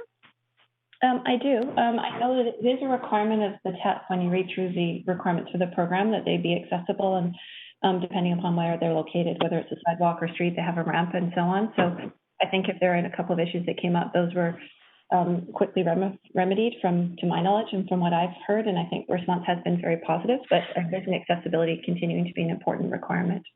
Thanks very much. So that wouldn't be grandfathered in. Okay, that's thanks. Minute. I'll, Yep. I'll save that till tomorrow. Thank you. Councillor Weeb, up to a minute, question and answer. I think Councillor Weeb had conflicted out, Mayor Oh, Stewart. you're right. Sorry. I'm sorry, I'll put myself on to refer. Okay, you can just, so we do have speakers for this. Move referral to hear from speakers tomorrow. Great. And we actually need a seconder of the motion. Second, Councillor Dominato. Thank you. And now we have a move to refer. So Councillor David, seconder. We have a seconder. Second, Councillor Carr. Thank you. All those in favor say yay. Yay. Yay. Opposed say nay. Thanks so much. This is referred to the Standing Committee for tomorrow. We're on to item number 5, mental health. And yes, clerks? We're just going to give Councillor Weeb an opportunity to join the meeting again. Thanks so much.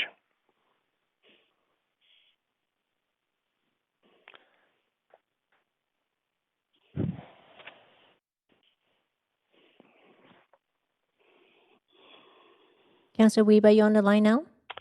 I can see him. Great. So we'll move ahead. This is motion 5, mental health and addiction reform, an expert-led cross-jurisdictional task force, moved by Councillor Dominato. Councillor Dominato, if you put yourself on the queue, up to 2 minutes to introduce this motion. Great. There you go. Whenever you're ready, I'll start your timer. Yeah, thanks, Mr. Mayor. And I'm bringing this motion forward with some urgency in light of growing concerns around mental health and illness and addictions in our city. I think the numbers and facts speak for themselves. 1 in 5 Canadians will be diagnosed with a mental illness in their lifetime.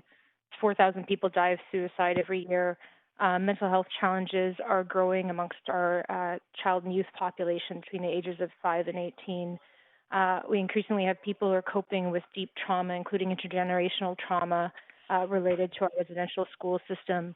Over 5,000 people have died roughly of overdoses since the province of BC declared a public health emergency in 2016. And just this year alone, we know that 900 people have lost their lives to overdoses. In contrast to only 200 people have died to COVID. And I think this really emerges as a public health crisis that we have on our hands. We're hearing it from advocates, from members of the public.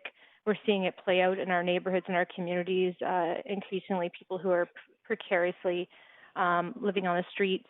Some are struggling with mental illness and addiction. And one of the things that's emerged is we have a lack of coordination amongst our systems. And so I'm calling for a cross-jurisdiction task force that would be led by the province and federal government so that we can get ourselves rowing in the same direction. As we've seen, the governments have really demonstrated that with COVID, we can unite, and when we work with urgency and intention and coordination, that we can actually make a difference. And we've seen that with flattening the curve around COVID.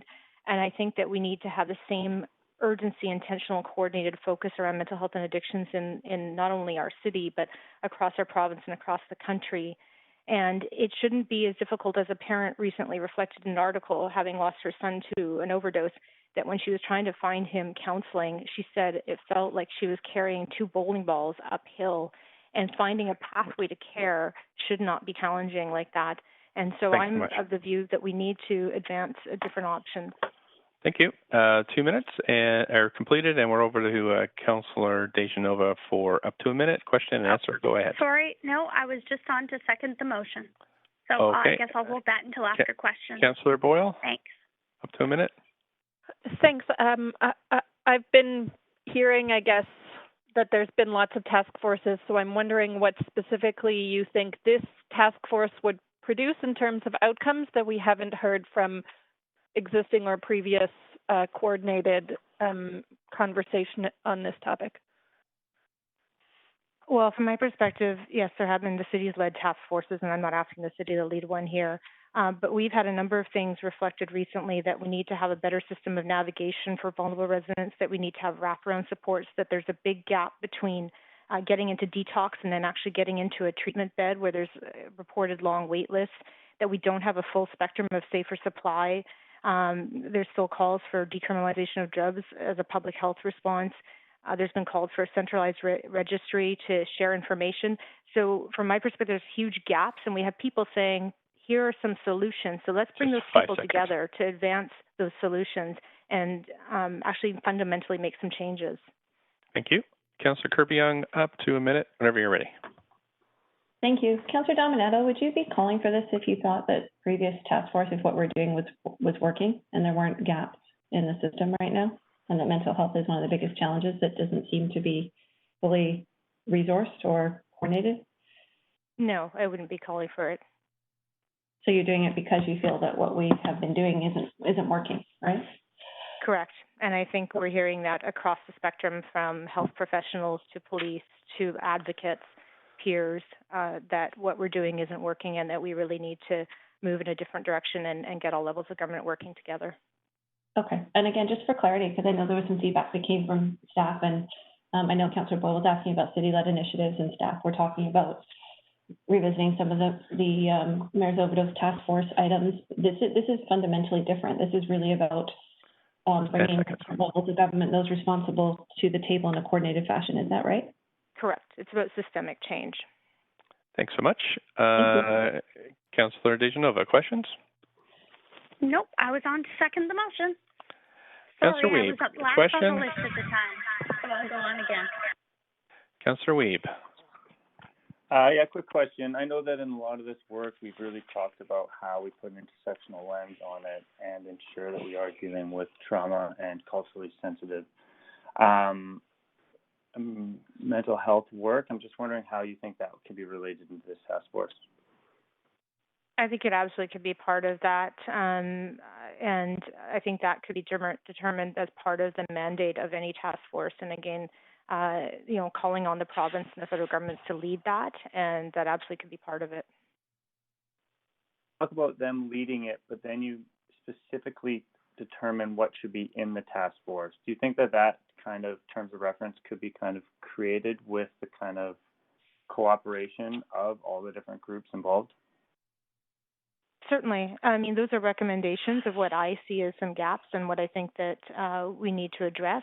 I would expect that if the Premier and the Prime Minister see the urgency in this and are willing to embark on this, that there obviously would be some framing of that from their perspective. We're at the minute. Not prescriptive. Thanks. That's the 1 minute, and I think that's it for questions. So we need a seconder. Thank you. So we have a request to speak to this motion. We want to move it till tomorrow. Referral. Thank you. We have a seconder for the referral to tomorrow. Second, Councillor Carr. Thank you. All in favor say yay. Yay. Yay. Opposed say nay. That's passed unanimously. Thank you, Council. So the motion is referred to Standing Committee tomorrow. We're on to number 6, which is the short-term actions to preserve and expand access to mental health resources and housing in Grandview Woodlands, which will be introduced by Councillor DeGenova. Want to put yourself on the queue? Thanks, Mayor Stewart. Great. Up to 2 minutes whenever you're ready. Thanks very much. With all of this talk in our city and the pandemic really highlighting I'm sorry, Mayor Stewart, I'm hearing some echo. Yep. I don't think that's on my line, so if you could stop my timer. I think it is. I've stopped your timer, but I do think it's on your line. I don't think it is on my line. I've asked to ask other folks to mute. Okay. Do you want to go ahead? I'll restart your timer. Go ahead, Councillor DeGenova. With all of the talk of the need to address mental health and housing and supportive housing and services and resources for the most vulnerable people in our city. And some of those issues are concurrent issues that not just focus on homelessness, and they don't just focus on mental health, but where people need a number of services, and they shouldn't have to feel that when they already have such weight on their shoulders, that they have to go it alone. And looking at an organization like the Kettle Society that has provided a great community benefit in Grandview Woodlands, in the neighborhood of Grandview Woodlands, and in fact is at the heart of the Grandview Woodlands plan. It's mentioned countless times in the plan.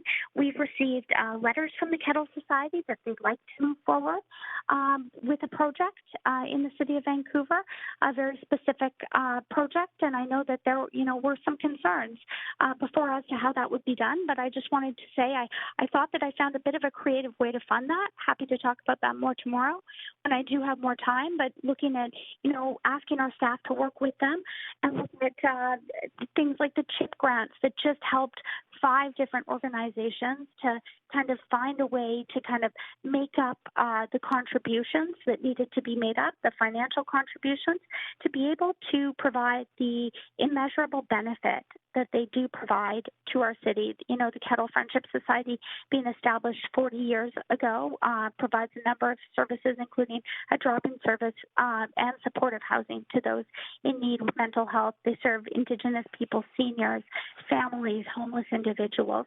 And also, I think it's important to note that BC Housing has earmarked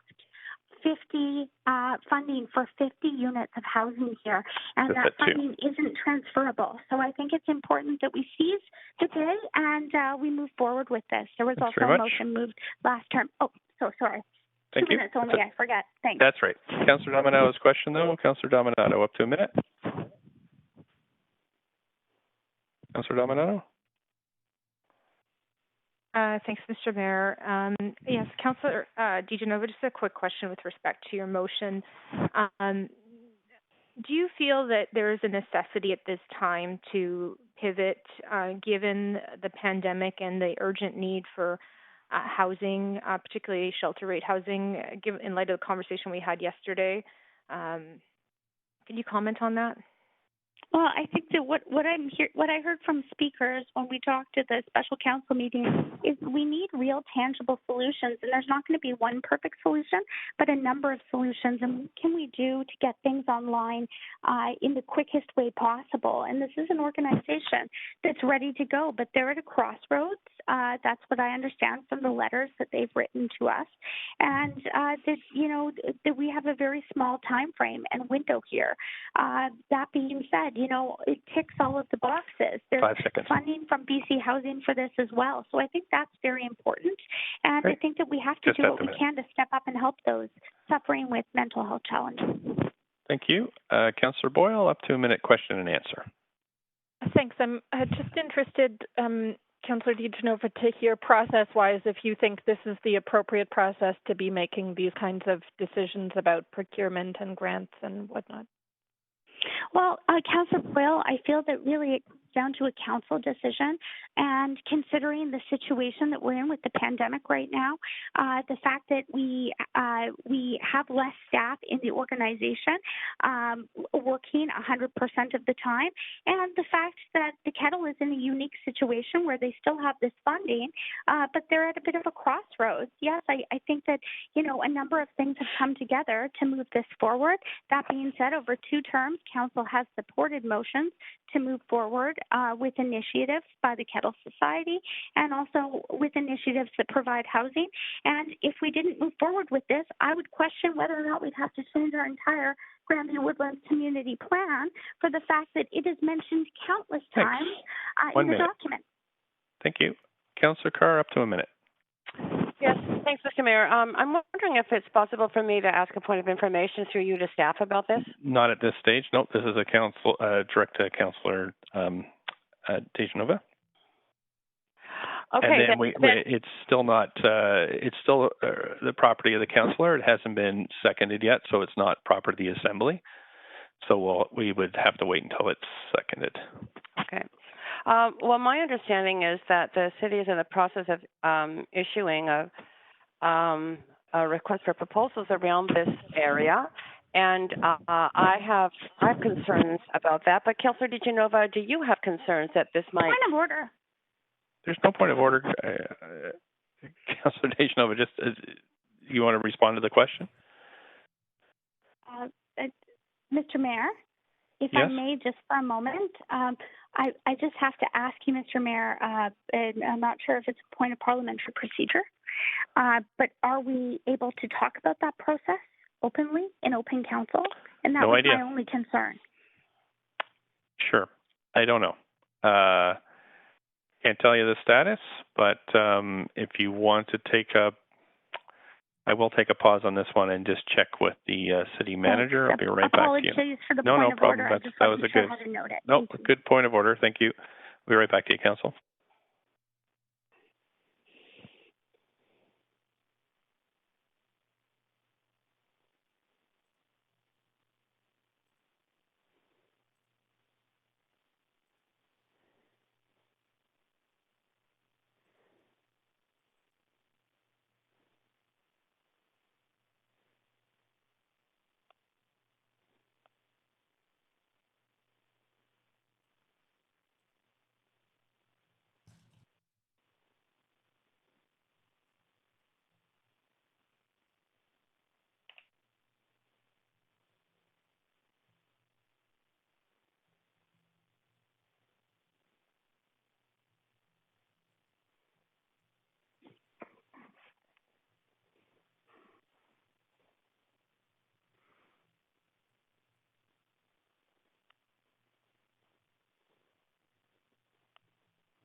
Hi, Council. I'm back. And so what I'm going to get the city manager to do is just clarify where we are in the RFP process.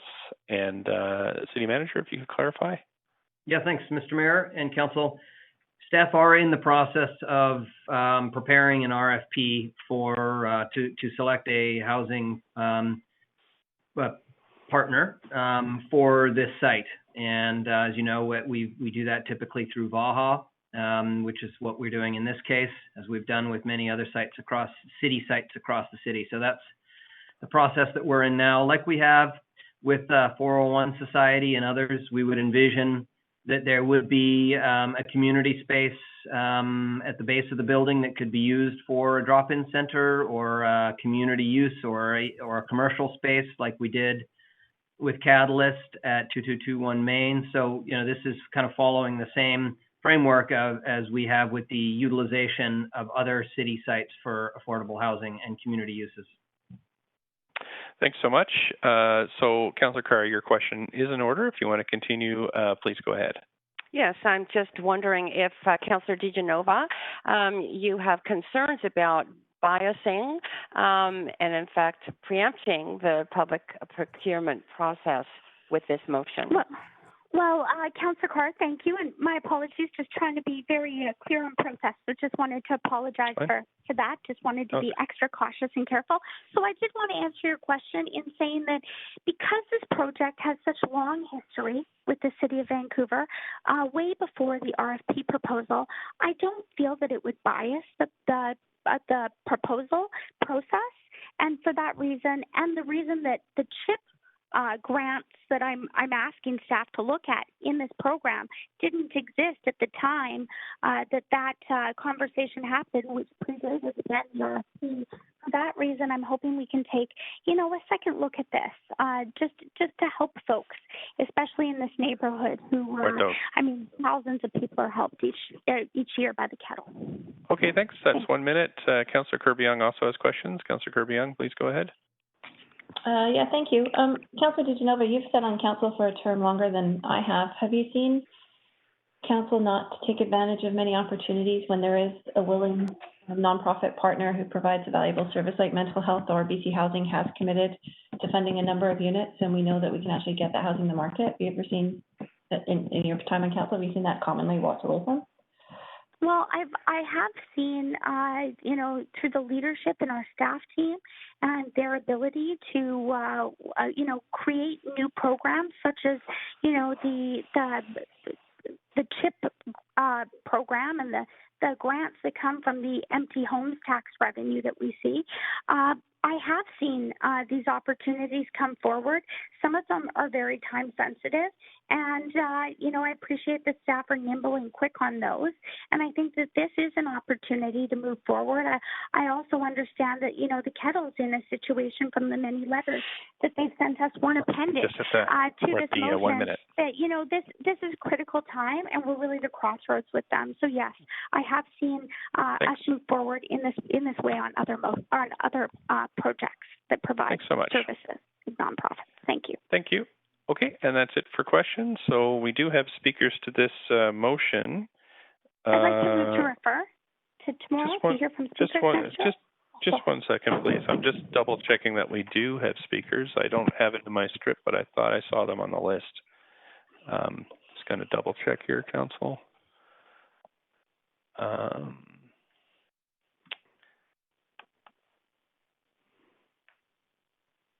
Yes, we do have speakers. Okay, thanks. So we have a motion to move it to tomorrow for discussion and to hear from speakers. Seconder for that? Second, Councillor Dominato.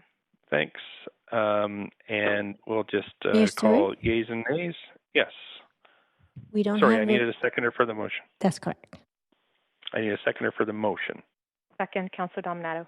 Right, and then we have a motion to refer, Councillor DeGenova, seconded by, I think, Councillor Dominato. And we'll have a vote on that. So all in favor of referring tomorrow, say yay. Yay. Yay. And opposed, say nay. Thanks so much. Okay, we're on to item number 7, which is forwarded by Councillor Wiebe, which is the temporary disaster relief shelters. Yeah, I can speak to this. So because of the collaborative work that was done yesterday, we will be pulling this motion. Okay, thank you. In order to do that, I think, clerks, we do need a vote, though, or do we not? No, because it's not property of the council. Mayor Stewart, the motion was seconded by Councillor Bly, so we do need a formal vote to withdraw. Okay, thanks so much. So, Councillor Wiebe, if you'd move a motion to withdraw this. Yeah, moving motion to withdraw. Second, Councillor Bly. Thank you, Councillor Bly. Do we yeas and nays, clerk, or do we need a recorded vote on this one? You can have a verbal vote. Okay, thanks. All in favor of withdrawing, say yay. Yay. Yay. Opposed, say nay. Thanks very much, Council. So that has been withdrawn. Thank you to the two councillors for that. The last motion is 8. Is the circular city strategy, moved by Councillor Wiebe. And Council, we do not have speakers to this motion, just so you know. And Councillor Wiebe, up to 2 minutes whenever you're ready. Yeah, I'll also be pulling this motion and reintroducing it as a notice of motion for next meeting. This is to deal with some of the information brought forward by staff. Okay, thanks. And clerks, this hasn't been seconded, I understand, so that can be done? That's correct. Great. Okay, thank you, Councillor Weave. That motion number 8 is withdrawn. So now, Council, we're on to notice of council members' motions, and if folks could put themselves on the queue for that. I'll just put myself on the end here. Okay, Councillor Weave, go ahead. Just a quick reading of the title. Yeah, my first motion will be called Circular City Strategy. Okay, thanks very much. Anything else? No, that's everything. Okay, thanks. Councillor Swanson. Yeah, I've got 4. Okay. Ensuring equity for speakers using translation. This second one is with Councillor Fry, prohibition of no pets clauses in rental contracts. And this third one is with Councillor Fry too, rent forgiveness program. And the fourth one is calling on the federal and provincial governments to make Emancipation Day an official holiday. Okay, and just a reminder to councillors to send in a text of these titles. Thank you. Okay, thanks. Councillor Carr? Yes, my motion is endorsement of the Fossil Fuel Non-Proliferation Treaty. Okay, thanks so much. Councillor Fry? Yeah, a closer look at tiny homes and shelters. Okay, thank you. Councillor Dejanova?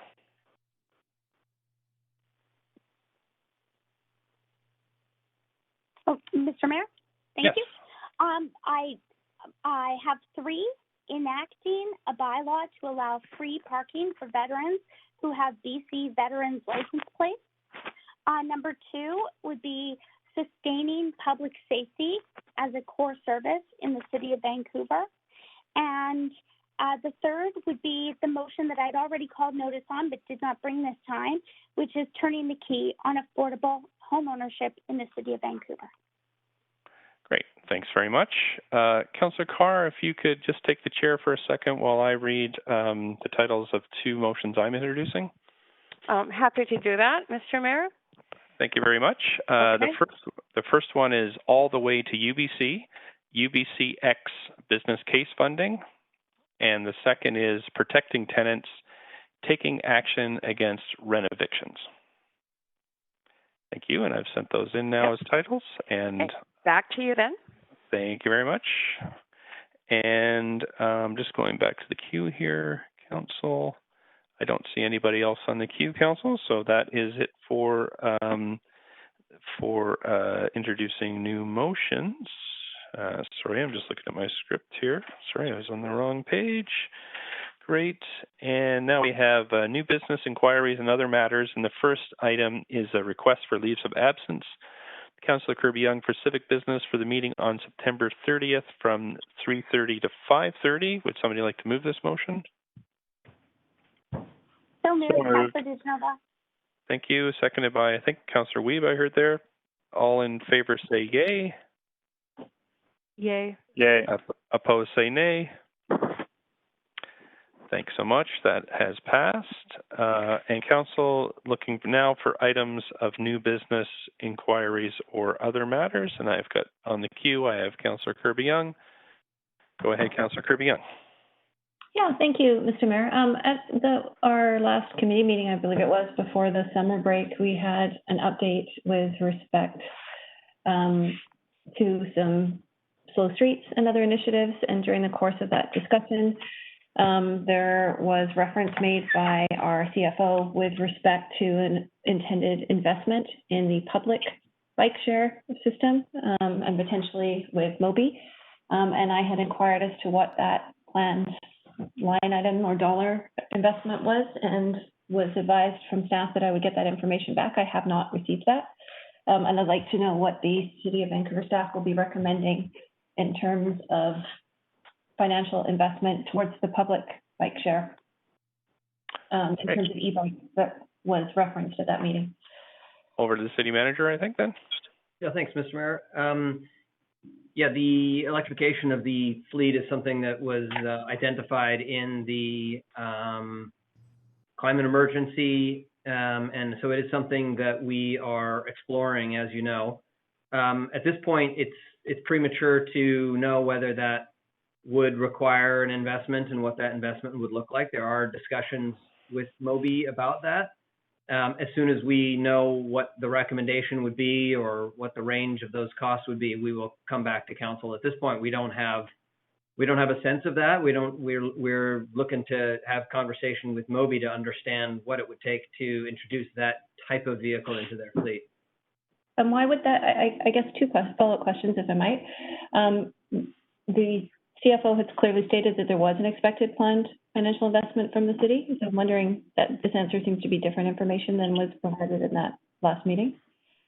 Yeah, at this point, we're not in a position. We don't have any kind of agreement or don't have anything nailed down with them around that. I think I don't recall exactly the comments that she made. Perhaps she indicated that we would expect that we would need to make some kind of contribution, as other cities have for for the addition of this kind of vehicle into their fleets. But at this point, we're not in a position to know what that might look like. Or I think we do know that we would likely need to invest in the electrical infrastructure on the curb side, which is something that we've talked about with the addition of electricity for filming events and for electric vehicle charging. So that would be probably the area that we would need to invest. And until we really understand how many bikes, where are the bikes, what electricity do we already have, how could this tie in with other plans for electrification, for LED lighting. So there's a number of moving pieces. But once we have that, we will certainly be coming to council with a proposal. And when can we expect that information to come back? I don't have an exact timeline. That's work that's underway right now. Okay, so it's not, and going back again to what was stated at that meeting, it's not the intent to do that as part of the pilot for next year that was applied for the province on e-bikes, because it was also stated that we would be utilizing public e-bikes, and council elected not to pursue providing a private option so that people could also, or that people had to own their own e-bikes, but we're not planning on including Mobi as part of the provincial pilot. Sorry, it's probably a better way of framing it.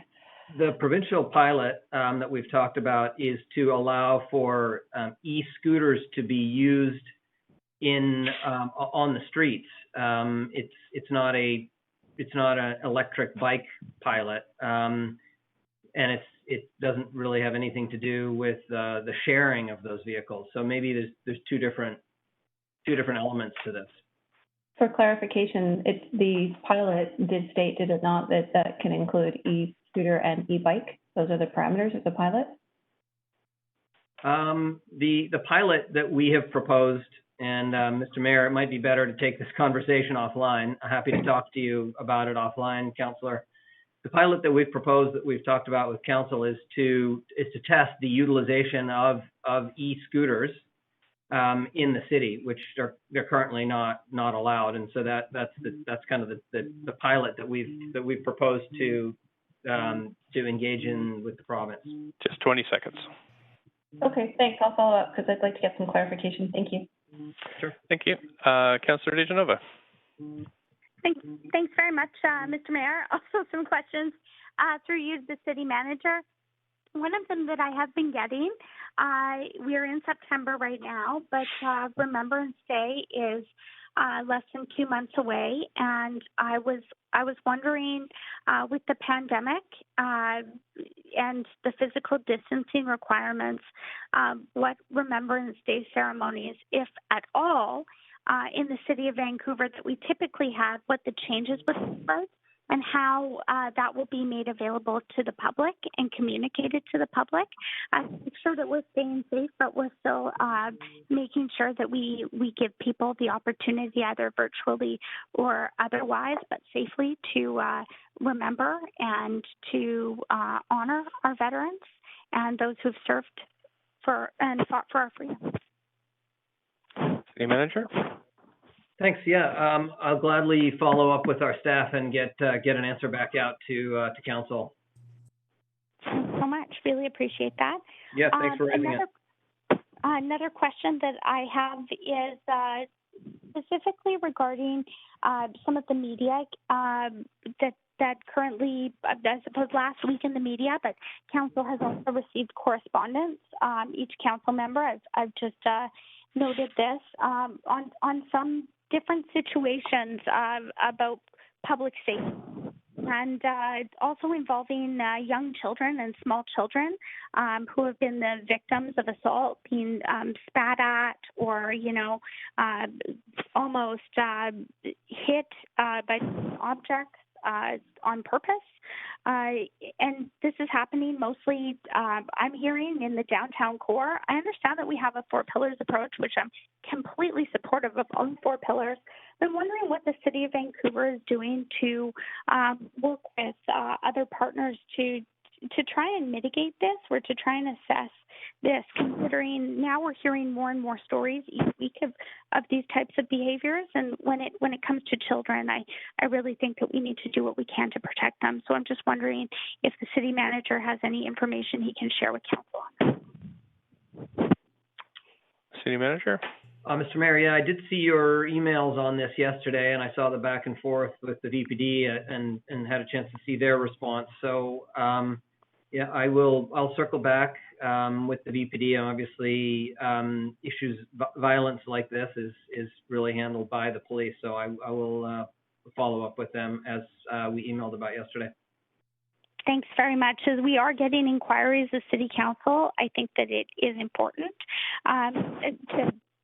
to consider that. And then also my last inquiry, just for, as I'd called notice already on affordable home ownership and a motion, and City Manager knows I've called notice on 13 motions and brought 13 motions to council that have included affordable home ownership in some way, for the missing middle. I'm just wondering, have we already entered into an MOU with BC Housing for their affordable homeownership program, which I know kind of springboarded on some of the initiatives that we here did at the City of Vancouver around those times in 2015, I believe it started, and 2017, BC Housing really started to launch and release their program.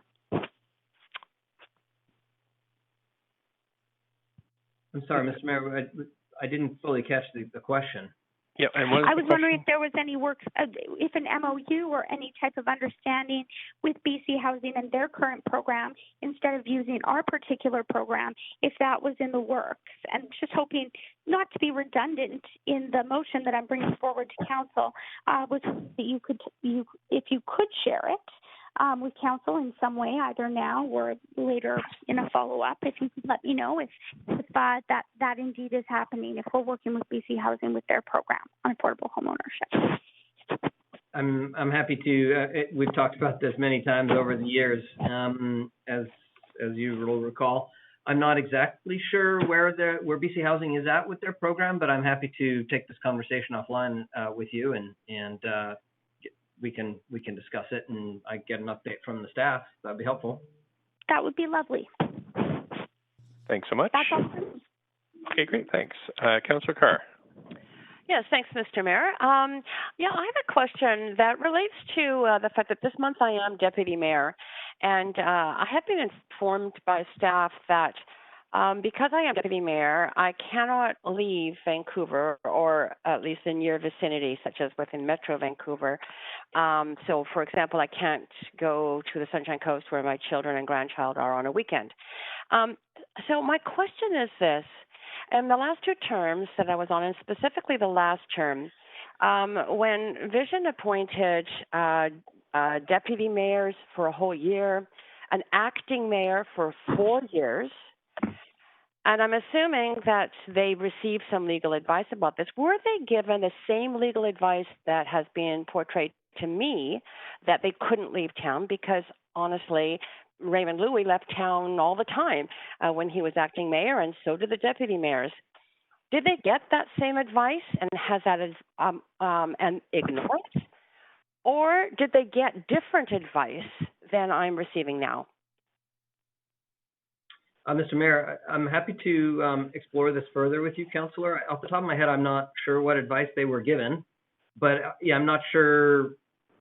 I mean, I think what we need to do is resolve the issue that you're raising right now to ensure that we have a viable working situation for you and other councillors. So maybe we could have a conversation offline and engage in discussion with the staff and ensure that we're giving you proper advice, but that we have a system that's going to work. And that's fair and equitable. And that's fair and equitable. Absolutely. Great. Okay, happy to pursue that with you. Thank you. Okay, great. Thanks so much. On to Councillor Hardwick, up to a minute. Thank you. 5 minutes, yes, sorry. Great, thanks. I need 5 minutes. As you know, the motion titled Recalibrating the Housing Vancouver Strategy Post-COVID-19 was passed by Council on May 27th. And the final motion approved by Council gave directions to staff to provide transparent data as specifically outlined in the motion by July 2020. The memo which I did receive, or Council received on July 31st, included some of the data, but was incomplete and very thin. I followed up with another memo on August 14th, further pressing on the data. And the reason that I'm bringing this up is when we met with the Director of Planning and Housing, when I say we, some of my academic colleagues and myself, the Director of Planning said that providing a report would have caused a lot of extra staff work, and by providing a memo with data which they indicated that they had would not take a lot extra work. And so I was shocked when we did not receive that on the 31st of July. And each time I respond and ask for the data, I keep getting analysis findings and policy changes, not data. So my question is, when am I going to see the data? When is Council going to see the data? We know it was indicated by staff that the data is there, and yet again, I continue, whenever I press on this, I get more information about policy and about findings, but not the data. So show me the data. When am we going to see the data, please? Mr. Mayor, yeah, thanks. City Manager, yeah, go ahead. Yeah, thanks. We did respond, I think within a couple of hours of the deadline there. And I thought it was a pretty thorough memo with, I thought, a fair amount of data. If there's specific elements of data or specific questions that you have about as it pertains to particular data, that would be helpful. I've seen your general emails in response requesting more, but I don't think it's clear to us exactly what more Council is looking for. So I'm happy to get, if there's specific things, feel free to send an email and see if we can get those out. I did send a memo that line by line showed where the data had not been provided. And I will continue to persist on this because I know that the data is there. Staff have indicated the data is there. And what we got was a memo with findings, with all in PDF, with nothing that was machine readable or able to be analyzed separately. And again, I think, Councilor, you're indicating that we have a bunch of data that we're hiding or something. We've shared with Council the information that we had. It was a very considerable amount of work to pull that together. At this point, we don't have a bunch of data that we're sitting on that we're not sharing. I think the further work that you're outlining is a very considerable amount of work. And I'm sorry, City Manager, that is okay. So Councillor Hardwick, I understand there's a dispute here, but it's not. Let's just try to give the City Manager a chance to answer. Yeah, but when he's answering with information that is inconsistent with my experience and my conversations with staff, there's a problem. And I would not be bringing this up and pressing on the matter if it was not a problem. The data was indicated it was there. Okay, how about it provided in machine readable and form, and that has not been what has been provided. And it seems to me that when we do not get what we ask for, it is appropriate to push back. I'll tell you what, Councillor Hardwick, I will review your memo and what's been provided, and we'll see if we can work our way through this. I'd appreciate it. Thank you, Mr. Mayor. No problem. Councillor Boyle. Thanks. I wanted to also raise an inquiry publicly, which is that I've been hearing some feedback on the city's survey around the city budget, which I know is open for another 5 days, particularly around the way that the tax rate question is asked without context for what each of those proposed rates would mean for residents and services, and the way the budget survey frames the impact of a tax increase on renters when many renters experience an increase in rent of the provincially allowable rate regardless of taxes, and then a third line of inquiry about the language used in the demographic data. So I know that staff are looking at this and that of course we can't change the survey while answers are underway, but because I've been receiving these concerns publicly, I wanted to make sure I raised them and noted them publicly too, in the hopes that we can look at how this survey is being done in time to make those changes before next year.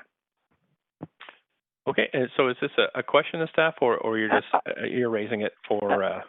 I'm raising it for the record, but happy to hear if staff have any particular feedback on it publicly as well.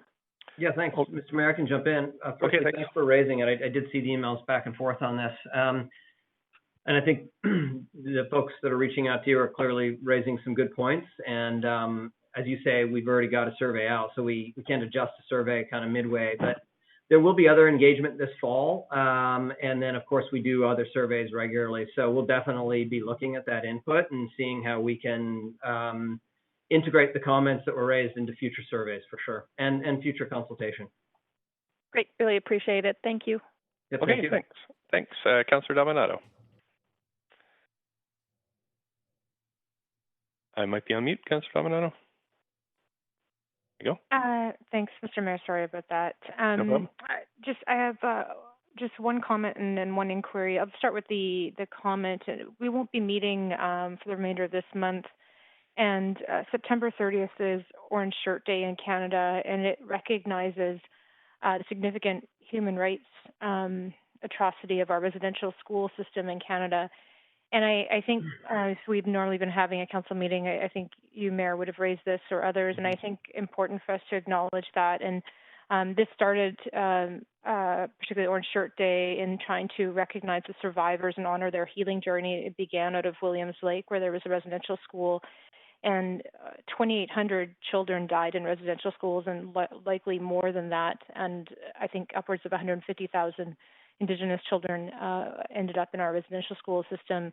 And as a city of reconciliation, I think it's important that we recognize this aspect of our very tragic history of our country, and to honor that, and to contribute to the healing of the survivors and the families. And so I just wanted to acknowledge that in advance of September 30th.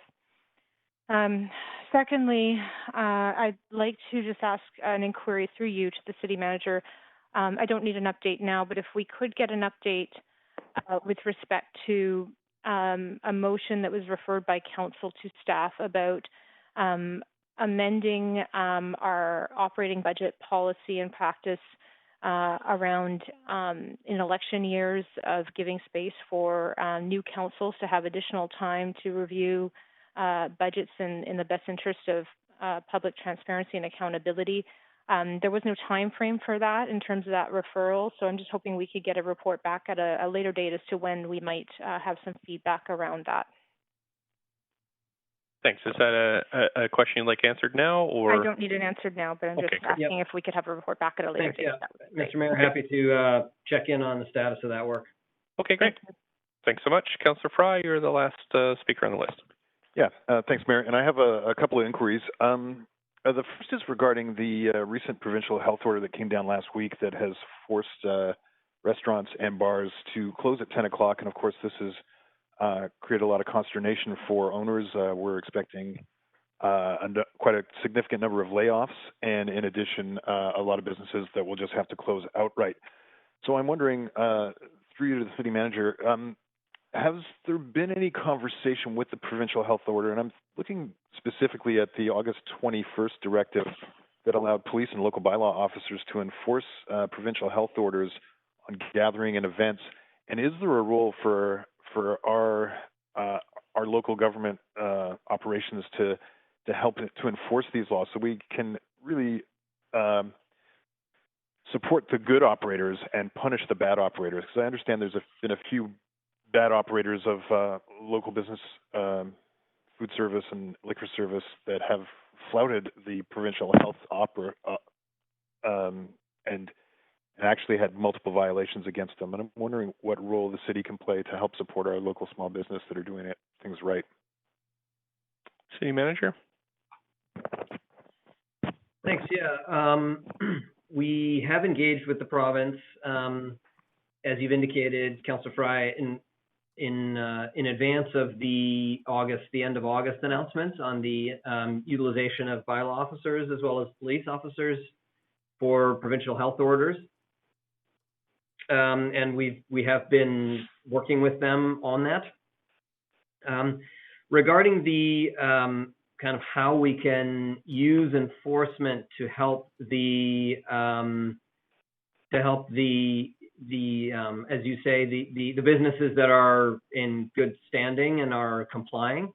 I'm not sure exactly of the connection there. I mean, I think generally speaking, we try to work with the province and Vancouver Coastal Health to utilize our enforcement efforts in areas where they see the need. And we work to kind of partner with them and address the areas of concern that they have. So that's kind of how we have been utilizing the staff, and we would continue to kind of look to our health partners for their direction. Okay, so there's not there has been no overture from the provincial health office to help facilitate better enforcement rather than just shutting everything down at 10 o'clock. Maybe I can jump in just for a second, City Manager. Is that so? The provincial health order and the emergency, it really it's when the provincial bodies utilize, for example, the police or bylaw officers according to their directives. So they are also compensating for this financially. My understanding is so. In some ways, we're compelled to follow these orders. There is some mechanisms of feedback that we go through. For example, the local health authority, Dr. Patty Bailey, and I talk very regularly, and she feeds back council suggestions, staff suggestions through to Bonnie Henry, who while she's making these decisions. So there is, we try to represent the kind of urban needs here through that channel. But as is in the case, for example, of Crab Park, where the federal agency, the port, applied for an injunction, and the VPD are compelled to enforce that injunction, even though it's got nothing to do with us, and we fund the police. So really, the health emergency is a very a strong directive by a provincial health officer that we're compelled to follow. But I see, perhaps there is a little bit of leeway, but not much in these circumstances. Okay, thanks.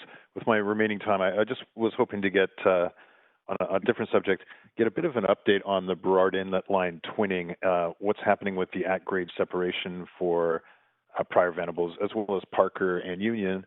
And has the city applied for the Natural Corridors Infrastructure Fund? Because I understand that the twinning is going along very rapidly. And where are we at with the city response to this? Thanks.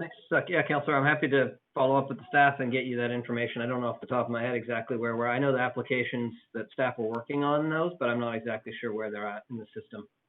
Great. Yeah, I would appreciate an update then. Thank you.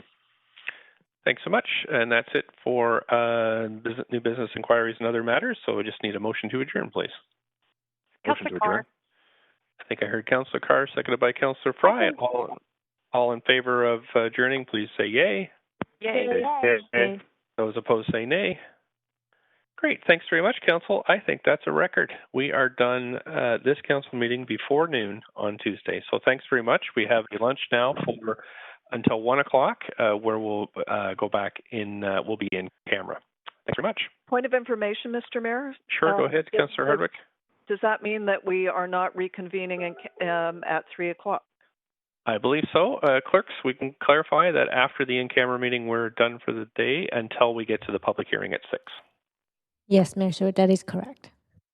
Right. So once we're done the in-camera meeting, we will reconvene at 6 o'clock in the public hearing. Thanks very much, everybody. See you in shortly. Yeah, thank you.